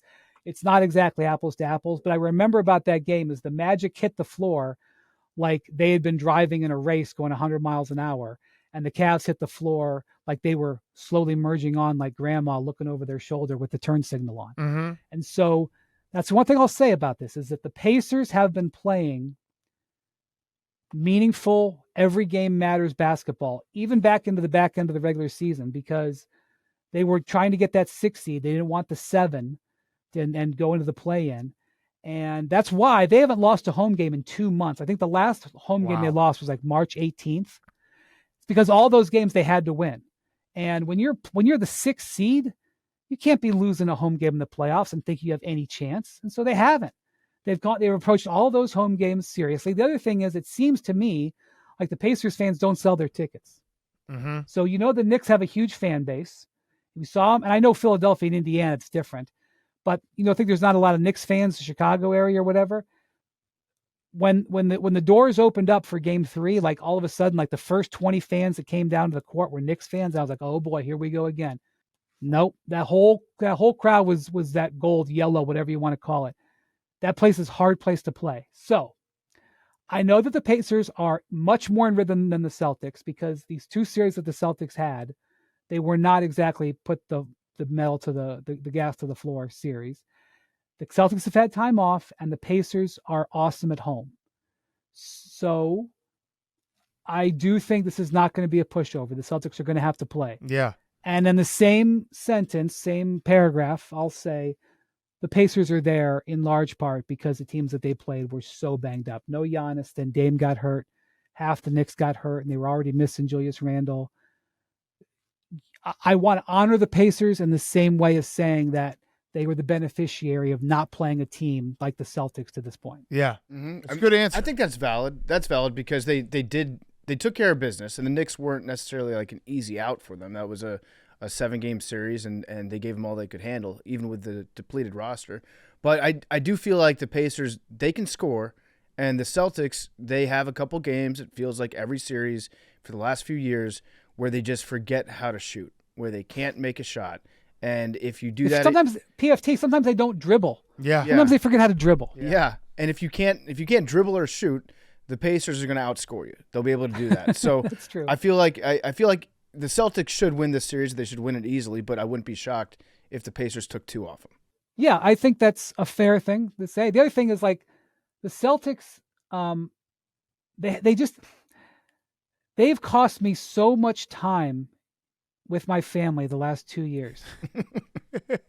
What I mean by that is they've had so many series that should have been over. Uh-huh. And that they messed around in when I could have come home in between series. That's when you, as a media member, that's when you get acutely aware of everything that happens in a game. And getting down 3-0 to the Heat and then winning 3 in a row and then losing Game 7. If I was a Celtics fan, I don't know if I'd have been able to recover from the experience of that series. And so that's the thing. They never do what you expect them to do. Yeah. No, their 2 losses this playoffs have been like blowout losses, which had you scratch your head. But then what do? They just dominate the team after that, and it's like that was never even a doubt. They're so much better than the Cavs and the Heat. Well, it's Game 2s, right? Yeah, Boston Game 2s. Boston Game sports 2s. in general cannot win a Game 2 in a series. That's what Hank's been saying. So he's worried about Game 2s. All right, so I like your answer though with the Pacers playing meaningful games. The last 2 months, and the Celtics have been on cruise control. I still think they're going to win this series somewhat easily, but that is a wrinkle. I had a question for you about. So I did a bad job probably explaining it on our show on Monday, but the Mavs proved that tanking works with Derek Lively playing incredible in Game 6. I remember the NBA media and everyone being like pretty upset that the Mavs were blatantly tanking when they still could have. Luka was pissed off. Yeah, they still could have made the play-in game. Is the league going to now overreact to this? Because I am a big believer. If your team doesn't have a chance to win a championship, think about the future. Don't think about playing in a play-in game and getting one more home court sale for the owner. Think about the future, and that's what the Mavs did, and they did it, and it worked. Yeah, and so Luka had in the closeout game against the Thunder, Luka had a couple of like alley-oops to Derek Lively, and he kind of had like this sly smile at the end of the game in the post-game press conference. He was like, "I'm actually pretty happy that the Mavericks got Derek Lively," right? Which was his sort of. I mean, it was already obviously well known, but it was sort of his little like wink, like I guess it was worth it. Here's the thing about the NBA: you can tank just don't say you're tanking. Right. That's when you get in trouble. When you say that you're tanking is when you get in trouble. And, I think there have been a fine or two over the years. I think the Mavericks even got hit with it because I think Mark Cuban, like in a interview, someone said, "Well, we tanked." They don't care. They just, it's like they didn't care that you rested the players. They just wanted you to like announce it in advance, or sometimes not even say that they were resting.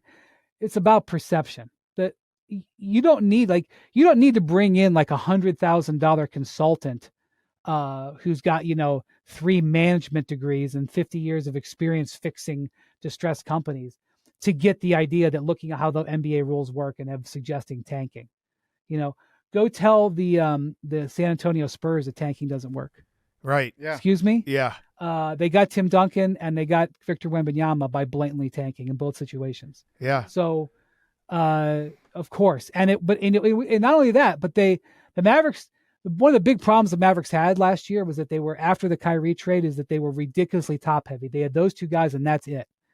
And Nico Harrison, who's their GM, and Mark Cuban, who's involved with those kind of things, they really got creative in ways to get a couple of extra guys to fill this roster out. And one of them was tanking to get Derek Lively. And by the way, they did a draft night trade. They not only tanked, they did their work on the scouting end and correctly identified that Derek Lively was the guy that was going to fit perfect for them. And then they got their information about other teams. And then when they got to draft night, they saw an opportunity to move back in the draft and maneuver a little bit and still get the guy that they wanted. And those assets helped them later on. They did a deal with Sacramento and they got kind of creative. And it's actually kind of fascinating, this trade deadline trade they made with Oklahoma City. They needed an extra first round pick. They only were allowed to trade 1 because they traded a bunch of stuff for Kyrie. They really wanted to trade for Kyle Kuzma, but Kyle Kuzma said he didn't want to be a Maverick, and the Wizards actually allowed him to veto the trade, which is one of the most amazing stories of the NBA season. Yeah. Mm-hmm. And they went on the record. Michael Winger, their team president, went on the record and said, "Yeah, we went to Kyle Kuzma and said, 'Do you want to go to Dallas?' 'No, okay. See you at practice tomorrow.'" It was like they thought they were going to trade for Kyle Kuzma, but they made this trade with Oklahoma City where they traded a pick swap, like in 2030, for a first round pick, and they would use that pick to trade for PJ Washington. I'm like, look, I'm not even blaming the Thunder. That pick swap in 2030, who knows where Luka's going to be? That might end up being a top 5 pick. Like, what do I know? But PJ Washington splashing threes on the Thunder when they enabled that trade, maybe a little bit harder for breakfast to go down in the morning. But they did a great job in Dallas to manufacture getting Derek Lively, because they very easily could have been in in and out of the playoffs and not had that pick. Manufacturing how to get PJ Washington. Gafford was sort of the backup deal when Kuzma said no, but they did do that trade. They did acquire that player. And they've added 3 rotation players one year to the next, like 3 rotation players on a conference finals team. Like, that's not easy to do. Mm-hmm. And without sacrificing either of their 2 top star players. So yeah, Lively was part of an overall strategy by Nico Harrison, who, is their GM or president, whatever his title is, was really good work. Yeah. It's fascinating. Yeah. It's crazy to go back and look how everything came together, and they played it exactly perfect. And Lively's he's so fun to watch. He's so high energy on defense. He gets the boards. He does like all the dirty work. So I got a fun parlor game for us. You were talking about the first take parlor games. Who is the best third option on any of the remaining teams? If we're doing it like that, saying, okay, that the role players are going to be the difference in the playoffs. Who's the best third one? That's a good question. Thank you. I like it. Thank you. Yeah. Thank you. I don't care. I don't think it would make it to first take because we don't care about third options on first take. We only care about, about 7 different guys and about 4 different teams. Well, you guys do the Batman Robin. Yeah. Batman Robin, which is an important conversation to have. We don't do Alfred. Alfred doesn't make it. Yeah. Make the cut. Pardon my take, Alfred. Yeah, let's do the First Alfreds. Take, no Alfred. Yeah. Okay, got it. Really good question. Great question. Thanks. You don't even have to answer. That was just we're done. You keep telling me how great it was. Porzingis is Alfred there. Wait. And we don't know how good he's going to be. Wait, So, is Porzingis your Alfred? Yeah. You don't think so? You think he's Robin? I think Derek White. Derek White has been so good. Maybe it's just because Porzingis has been injured, but when Derek White is going, that Celtics team feels like it has a different gear. He's playing like an Alfred. Right. I'll give you that. That's right. And Porzingis has been injured. Okay, that's fair. I think they need Porzingis to be the Alfred. Okay, that's fair. Yep. Is he Catwoman? But White has played like an Alfred. Yeah. He's of all the classic Alfreds. Yeah. Has there been more classic Alfred than Derek White this year? I think not. Derek White actually has been he had a few games where he played like Batman. Pooh, you're not kidding. Superman. Yeah. Also, he did something interesting. They offered him a contract extension last fall, which I don't know how much they offered him. He turned it down. The contract he's on right now is like it's good, but like he is so much better than that. He totally like kind of bet on himself, and maybe it was a no-brainer to turn it down. Like I don't know what the numbers were. Then he had this awesome season. Boston's got to pay him. Yeah. Like it's like so Jaylen Brown's $300 million contract starts next year. It was signed it a year early. Tatum has already qualified for his $300 million. Actually, Jaylen Brown's came in a little below 300. It was like 288. I think Jason Tatum's is going to be about like 308 or something like that. So they're going to sign him. They're giving him $300 million. They have to. You got to pay Derek White, by the way. That's going to be an expensive team. All right, I think Porzingis. So Porzingis is your number one Alfred. I think so, but like PJ Washington was pretty important. He was a big Alfred. Series. He was a big Alfred. Okay, big Alfred. Yeah, I'm going to stick with Porzingis. Okay, final answer. All right, what about the Wolves Alfred? Who's the Alfred that needs step? Because you'd think it would be a however you look at it, Rudy or Cat, but it could easily be a Jaden McDaniels. Yeah, I think McDaniels is big, but Nikola Jokic, who is not somebody who I would say is effusive about too many things. What he basically gave Mike Conley a Valentine after getting eliminated. And also, you always congratulate the opposition when you lose, but you're not in the mood when you're sitting up there and you're thinking about your season being over. He took the time to basically completely applaud Mike Conley. And so while Conley is not going to put up 25 a game normally, he gets them organized because, that team gets a little wild. Cat starts having possessions where things go a little crazy. Ant goes a little off board. And Conley always does the right thing. Sometimes it's to get the ball and immediately pass it. He has the ball in his hand for 0.2 of a second because that's the right thing to do. Sometimes what he does is he gets the ball and he's like, okay, you go over here, you get over there. Rudy needs a touch. Rudy's getting frustrated. He's blowing steam a little bit. We're going to give Rudy Gobert a touch because it's going to help us on the defensive end. Mike Conley, I think, is probably their third. Like Jaden McDaniels is more important, I guess, because they got to use him on Luka. But Mike Conley playing well and being healthy and doing his job, I think, is third most important on the Wolves. And the games he didn't play this postseason, they did look like a much different team. They looked way worse, way less organized. And said that he was like, they're like, what's the adjustment? He's like, we didn't have Mike Conley. Feels like the Timberwolves have several Alfreds, like Naz Reid. Ooh, he could be an Alfred too. Wow, boy, I love Naz Reid. Naz Reid's awesome to watch. So much fun. And stretch he had in Game 7 was like a 2-minute stretch where he completely dominated the game on both ends. Mm-hmm. Like it feels like he has that every other game where it's like, oh, this game was just decided by Naz Reid just outplaying everyone. He's 6th man of the year. Yeah, yeah, and he is so strong. He's so strong. There's a lot of super subs. You're talking about Alfred. Talk about super subs. I don't know. Work on your cartoon comp for that, PFT. Yeah, I don't know. Subs. TJ McConnell. Yep. Guy is amazing. I mean, just watch TJ McConnell play. It's just amazing. It's Peyton Pritchard, who is an absolute pest when he comes in the game for Boston.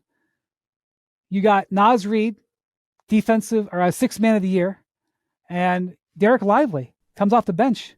Mm-hmm. I mean, super subs. And by the way, that's one of the reasons why these teams are here because they have good benches. You forgot Luka Garza. Luka Garza, by the way. Yeah. That dude is freaking ripped. Have you seen his dad? His dad's big too. I don't want to mess with his dad. Yeah. I mean, that guy is even in a league where you see freak athletes, because with all due respect, like NFL players and baseball players, the freak athletes are in the NBA. Yeah. Baseball obviously players are not taking offense. There's certain NFL players that are incredible athletes. Like, for example, when I sit next to Shannon Sharp on the set of First Take, I look at him. He's like 50-something years old. I'm like, how the hell did anybody ever tackle him? Yeah. Ever. But even amongst the freak athletes of the NBA, where you've got these 6'10" guys who are ripped, Luka Garza stands out. That guy is buff. And I loved it when, it's like whenever you get the Luka Garza minutes, you're like, all right, Timberwolves are rolling. So it's, you got to mention. He's not quite Darko Milicic victory cigar, but I could see that. Yeah. I would never say that to him. No, oh no, Mr. Definitely Garza, not. please, no, please enter not. the game. Definitely not. Allow me. Yes. All right. Well, Windy, I had one last question for you. You don't do predictions, by the way. Windy doesn't do predictions, which I respect. I mean, sometimes I get like tricked into it, so maybe you're going to trick me into it, but I prefer not to. Yeah, like I said, I listened to you and Bontemps and McMahon, and you actually did accidentally predict that the Nuggets were going to win that series. By the way, shady business on that particular thing. Because we have a group chat where we talk about the show before the show. I'm sure you guys maybe send a text to each other. Oh, yeah. And I said Nuggets are going to win the series, like when it was 2-1. And they took that. You don't bring the group chat. Oh, yes. Your podcast. Different rules. Everything is said in the group chat here is said out loud. It's fair game. Everything. And that's why our pre-podcast conversation. Their side. Yeah. Listen, there are no. See. I mean, we got when Hank takes a nap every other day, we tape him taking a nap. Like everything. I see. No, I got it. Yeah. I got it. Yeah. We're on the record all the time. So our pre-podcast conversations on text are basically just like, what do you guys want to eat for dinner? Yeah. And then if Hank tries to jinx one of our bets. So you're saying I got to take the L. Not only that I made a prediction that wasn't meant to be public that turned out to be wrong. Yeah, you can't make the prediction. Yeah. Wherever you make the prediction, it still counts. Because that tells me that you do make predictions. You just don't want to do it publicly. Yeah. You don't want to get the backlash if you're wrong. Busted. So you have to be about that life on and off the court. Yes. Busted. Okay. All right. So my last question, the Roback question, rhoback.com, promo code TAKE. 20% off your first purchase. Q-Zips, polos, hoodies, joggers, shorts. Roback.com, promo code TAKE. You don't make predictions, but if we were to see a text message on a group chat from Windy, he would have said, with the final four set, this team's going to win it all. Again, this is not a prediction. If Boston doesn't win, it's a terrible missed opportunity. Okay. Terrible. I like that way you spinned it because that's not a prediction. Because, who is Boston? First off, they've been here a whole bunch of times, like 6 or whatever conference finals in the last 9 years. LeBron's not in their way. The Warriors are not in their way. Giannis, who they had to go 7 a couple years ago, and they only won that series really because Middleton got hurt. Giannis, they didn't make it there because he was hurt. The only team that handled them all year long in the regular season was the Nuggets. I think they lost 3 games in Boston. Nuggets came in there and handled them. They're gone. I'm not saying that, Luka is a pushover, Ann is a pushover.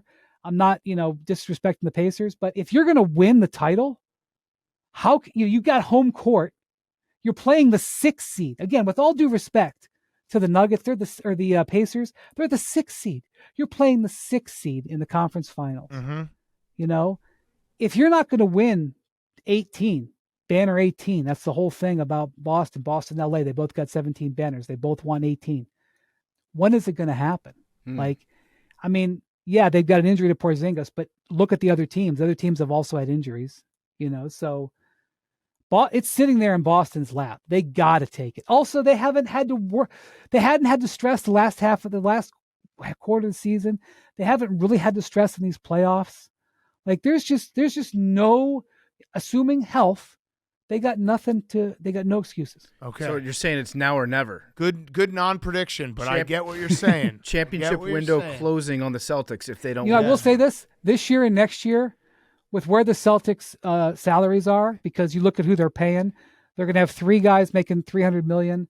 Porzingis, what he's making. They're going to have to pay Derek White. They just extended Drew Holiday. They are not the Clippers. Their ownership does not have $120 billion.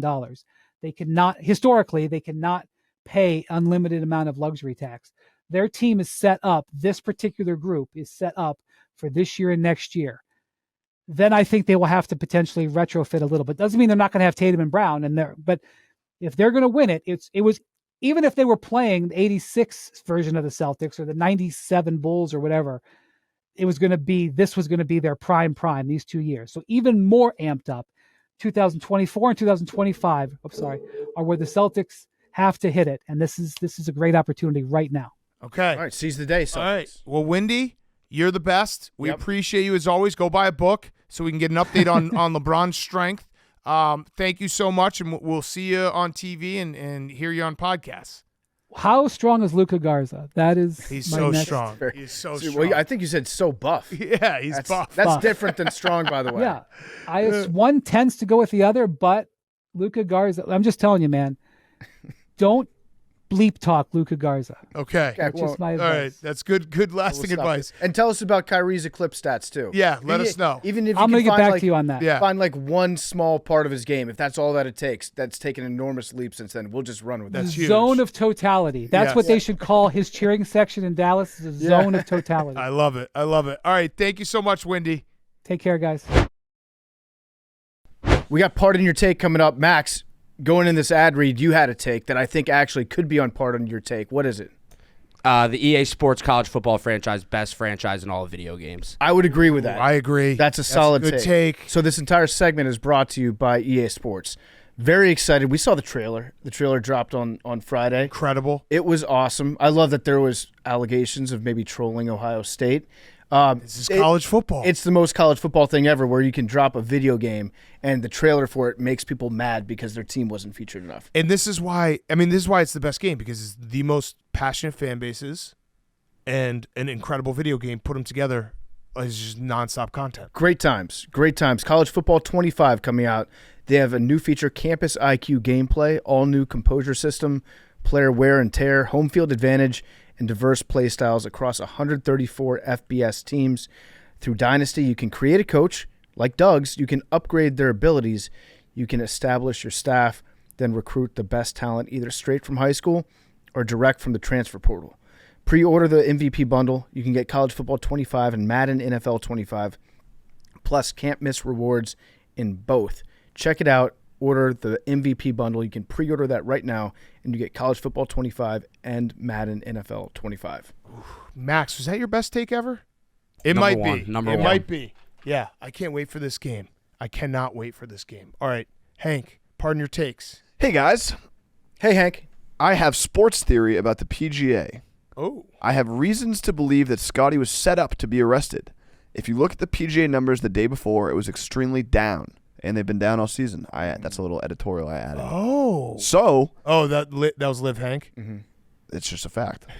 They paid a cop to tell Scottie the wrong information. The police department knew what time he'd be coming in and what car he would be in. I believe it was set up for a large number of views the next couple of days. Xander, a PGA stan, was given the opportunity to make a great story, which he did. The story doesn't add up. I'll be doing more investigating to this subject. Have a great day. I like this. I like this a lot. False like it a flag lot. arrest. Look up our Operation Northwoods. We have a history of this type of stuff.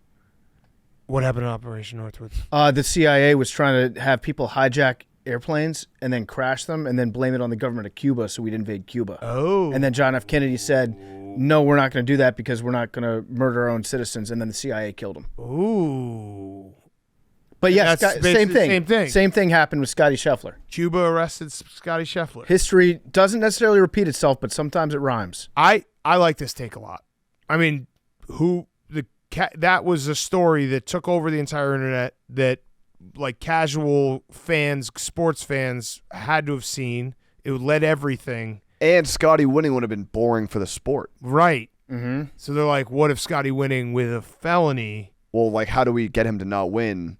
Well, that wasn't why he didn't win. He didn't win because he just didn't have his caddy on Saturday. Also, It Jeff was the craziest story ever. Jeff Darlington, he's an NFL guy. Yeah. He happened to be there Oh, to be the one that saw this. interesting. That is interesting, isn't Maybe it? Scheffler, because Schefter's in the Illuminati. He probably was like, I'll throw you a bone, Jeff Darlington. Mm-hmm. You can have this one. Well, I was thinking that if it was a PGA reporter, if it was someone esteemed like Dan Rappaport that was there, he would never go along with anything like this. True. But you call in a hired gun from the outside, Darlington's your patsy. He brings you in. Now you've got the report front and center video evidence. Why did it take an hour for Jeff to release the video that he took of Scottie getting arrested? Have you thought about that one? He had the video before he had the tweet, but he put the tweet out first, then an hour later put out the video. Was it edited? Yeah, he had to send it back to Bristol. Yeah, this all makes sense. I like it. Yeah, good take. All because they're scared of Hank and the Live boys. It's a good take. An idea that will right all that is wrong with this country. Oh. Prison league basketball is televised in a ranked bracket. Winning team is freed from prison. Yeah. Okay. Yeah, in. Yeah, sure. 100% in. What I heard was more sports.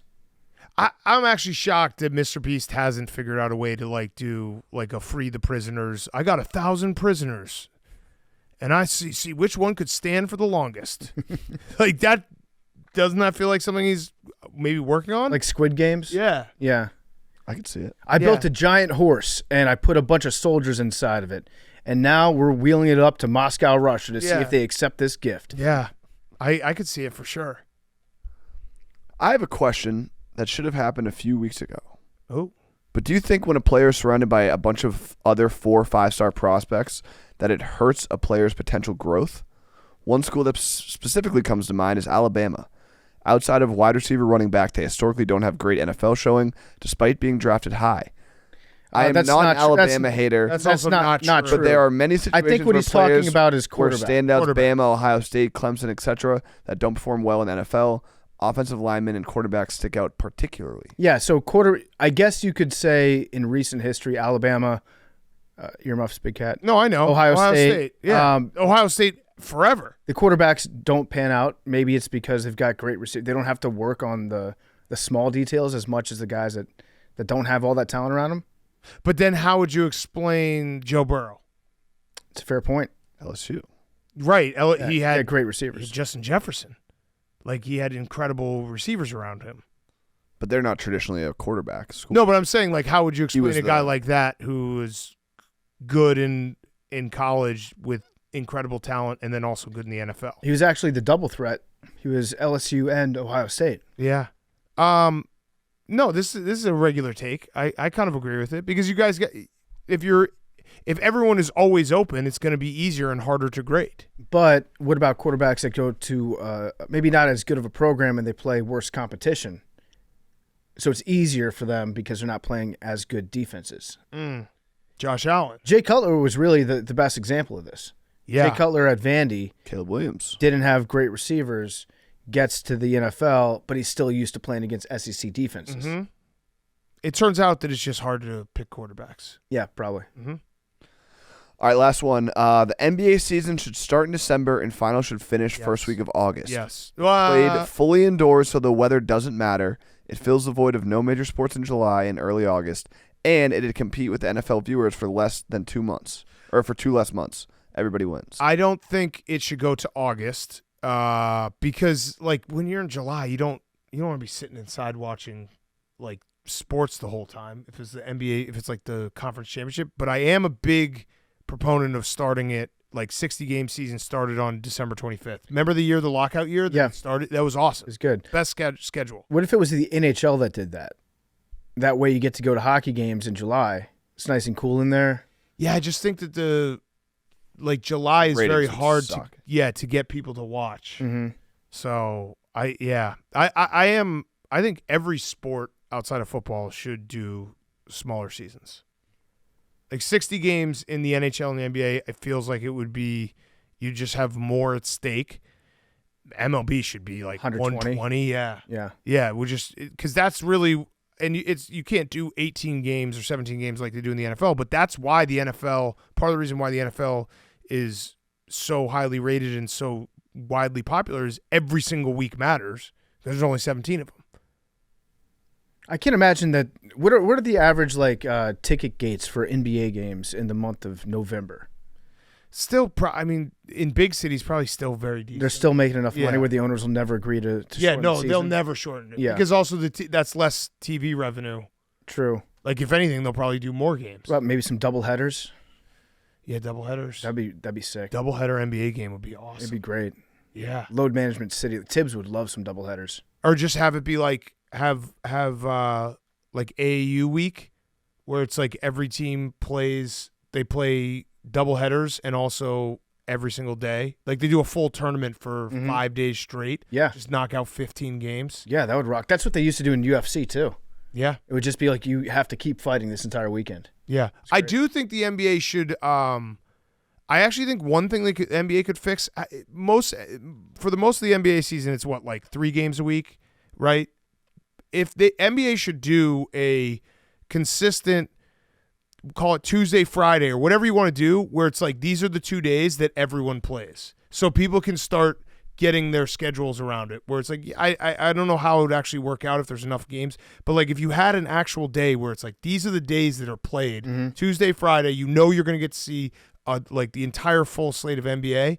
I think that would be cool. It's like in football. You know that the games are going to be on Sunday and then Mondays and then sometimes Wednesdays and then every Thursday and then also some Fridays. Black Friday and then Saturdays late in the season. Yeah. They make it very easy for football fans to know when the games are on. There's only 6 to 7 days. Yes.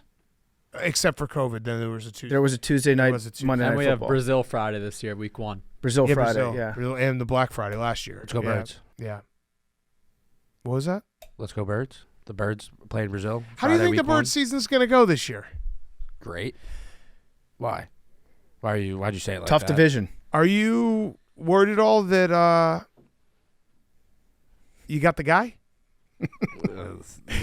What is this? It's too early. It goes directly from Embiid season to Jalen season. Are you sure? Oh yeah, couldn't be 100% the guy. 100%. Okay. 100%. Nick Sirianni? Jalen Hurts. You think he's the guy? Sirianni could be back. You sound pretty confident. I'm going into this season optimistic with Sirianni. We got good coordinators this year. We didn't have good coordinators last year. Leader of men. This isn't Eagles talk. Okay. Well, you said go Birds. You said the Brazil game. No. Said the Brazil Jake game. said the Brazil game. The booth started the Eagles talk. We were talking about days. Yeah. Sorry. Birds. And I was. No, Jake, don't apologize for that. We're having a days conversation. Yeah, I was and contributing to then the days. Max had to insert his birds into a conversation. Well, about you days bring of up the week. Birds. It's my God-given right to say go Birds. It was very funny. Max did an interview. What's the show's name? Barstool Breakdown. Barstool Breakdown. Those guys are awesome. Yep. But Max did an interview. He was retelling, coming on with Pardon My Take, and Hank telling him, like, hey, like, this is going to work out because you're a big Philly guy. And, like, Big Cat said he wants a big Philly guy. And Max said back to Hank, like, okay, but I don't really know when that's going to come up. That did happen. Whoops. Okay. Let's finish show numbers. 8. 46. 20. That was a dead heat. Check it. That was a dead heat. I think Big Cat got it. Shut up, Hank. Rocks, paper, scissors, shoe for it. Hank, I mean, 18. Well, you're a skell. yeah, no, I mean, I'm a rider. Dead heat. Say Who with a got straight it? face. You got it? Looks like Big Cat's like a hater. All right, 56. Oh, let's go. All right, Shane. 99 pug. Shane. 21. 3. Lottery ball has a chance to do the funniest thing right now.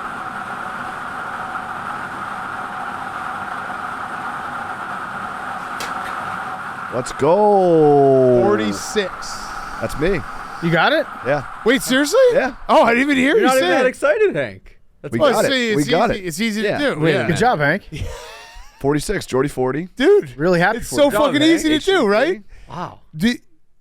Max, did you take anything from that? Like, that was Hank just showed you how fucking easy this is. I know. He showed PFT and I. It's really No, easy. showed you. I know he showed PFT. Hank, and I that how was easy so- it was. Hank, were you showing Yeah, me? I didn't like that Were you your showing reaction me, there. or were you showing Max how easy it was? I mean, Max is one of those things. He's just a loser. So it's Yeah, like- right, it's exactly. Fun, it's fun to win in his face, but it's also like he's never going to get there. Right. so. He's never going to get it. I have No, gotten You it. know that he's never going to get it. I have gotten it. No. No, you haven't. No, you haven't. And I got it in New York before you did, buddy. Doesn't matter. I feel like 46 has come up a lot. Easy. I just started picking it. Yeah, Hank, that wasn't even. You didn't even react. It's You're good just like, luck. let's go. Good luck The numbers. third time on partofmyballs.com. 20 sucks. Hank is a fucking beast at this. Good work, Hank. Yeah, Max. Just PFT. Hank, real quick, how did you do that? You know, How'd you do it? I just picked 2 numbers that were good luck. You know, reminded me of some friends, and those were their lucky numbers, so I combined Joe them. Biden? Yeah, Yeah, and you just said the number, right? yeah, 46. And then PFT, we can learn the from number this. came up. It just popped right up. We can learn from this. Did you say No, that 46? was impressive. Yeah, I've been saying it. Okay. No, that was Because good. like your reaction has me very confused. Max, you're talking a lot. It's like I've already won before. I'm just so you now know, Max, you're talking a whole lot right now. For someone who's not mad. I'm not mad. I'm just, I mean, it's something we can learn on. Learn from? Learn from. Listen, Max, I don't give a fuck about the lottery machine. Because, Yeah, me neither. Again, you're talking a lot. Jesus Christ, Max. I don't give a fuck about it. It's just numbers. It's going to happen eventually. It's just statistics for me, so I'm not concerned at all about it. That's why I'm not forcing myself to nod my head a lot and say, yeah, I'm going to get this. PFT, you're going to get this. You're not going to get it because you're so nervous about it. You're going to psych yourself out. The lottery ball knows. It's like a dog. They Yeah. smell the fear. They don't want anything to do with Max hates dogs, too. it. Right. That was so good, Hank. Thank you. You're the fucking man. Thank you. Max, maybe wake up tomorrow and be like, how can I be more like Hank? Well, actually, no, that wouldn't be waking up. Maybe sleep in tomorrow and be like, how can I be like more like Hank? Love you guys.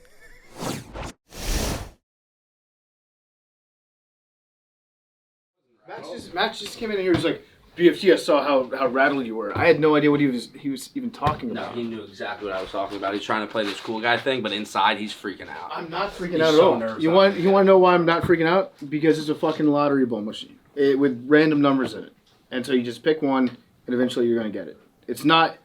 Look how nervous you are. No, I'm good. Yeah, I'm actually beginning to think that you're not gonna get it.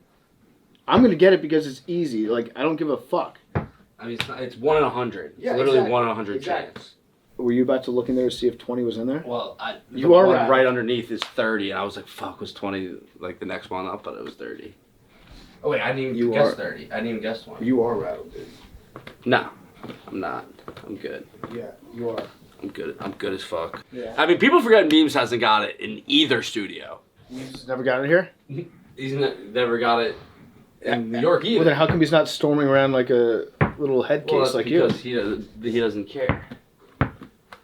No, Memes doesn't care because it's a stupid lottery ball machine, Yeah. and it'll happen eventually. Don't say it's stupid lottery ball. It is stupid. You're giving it too much power.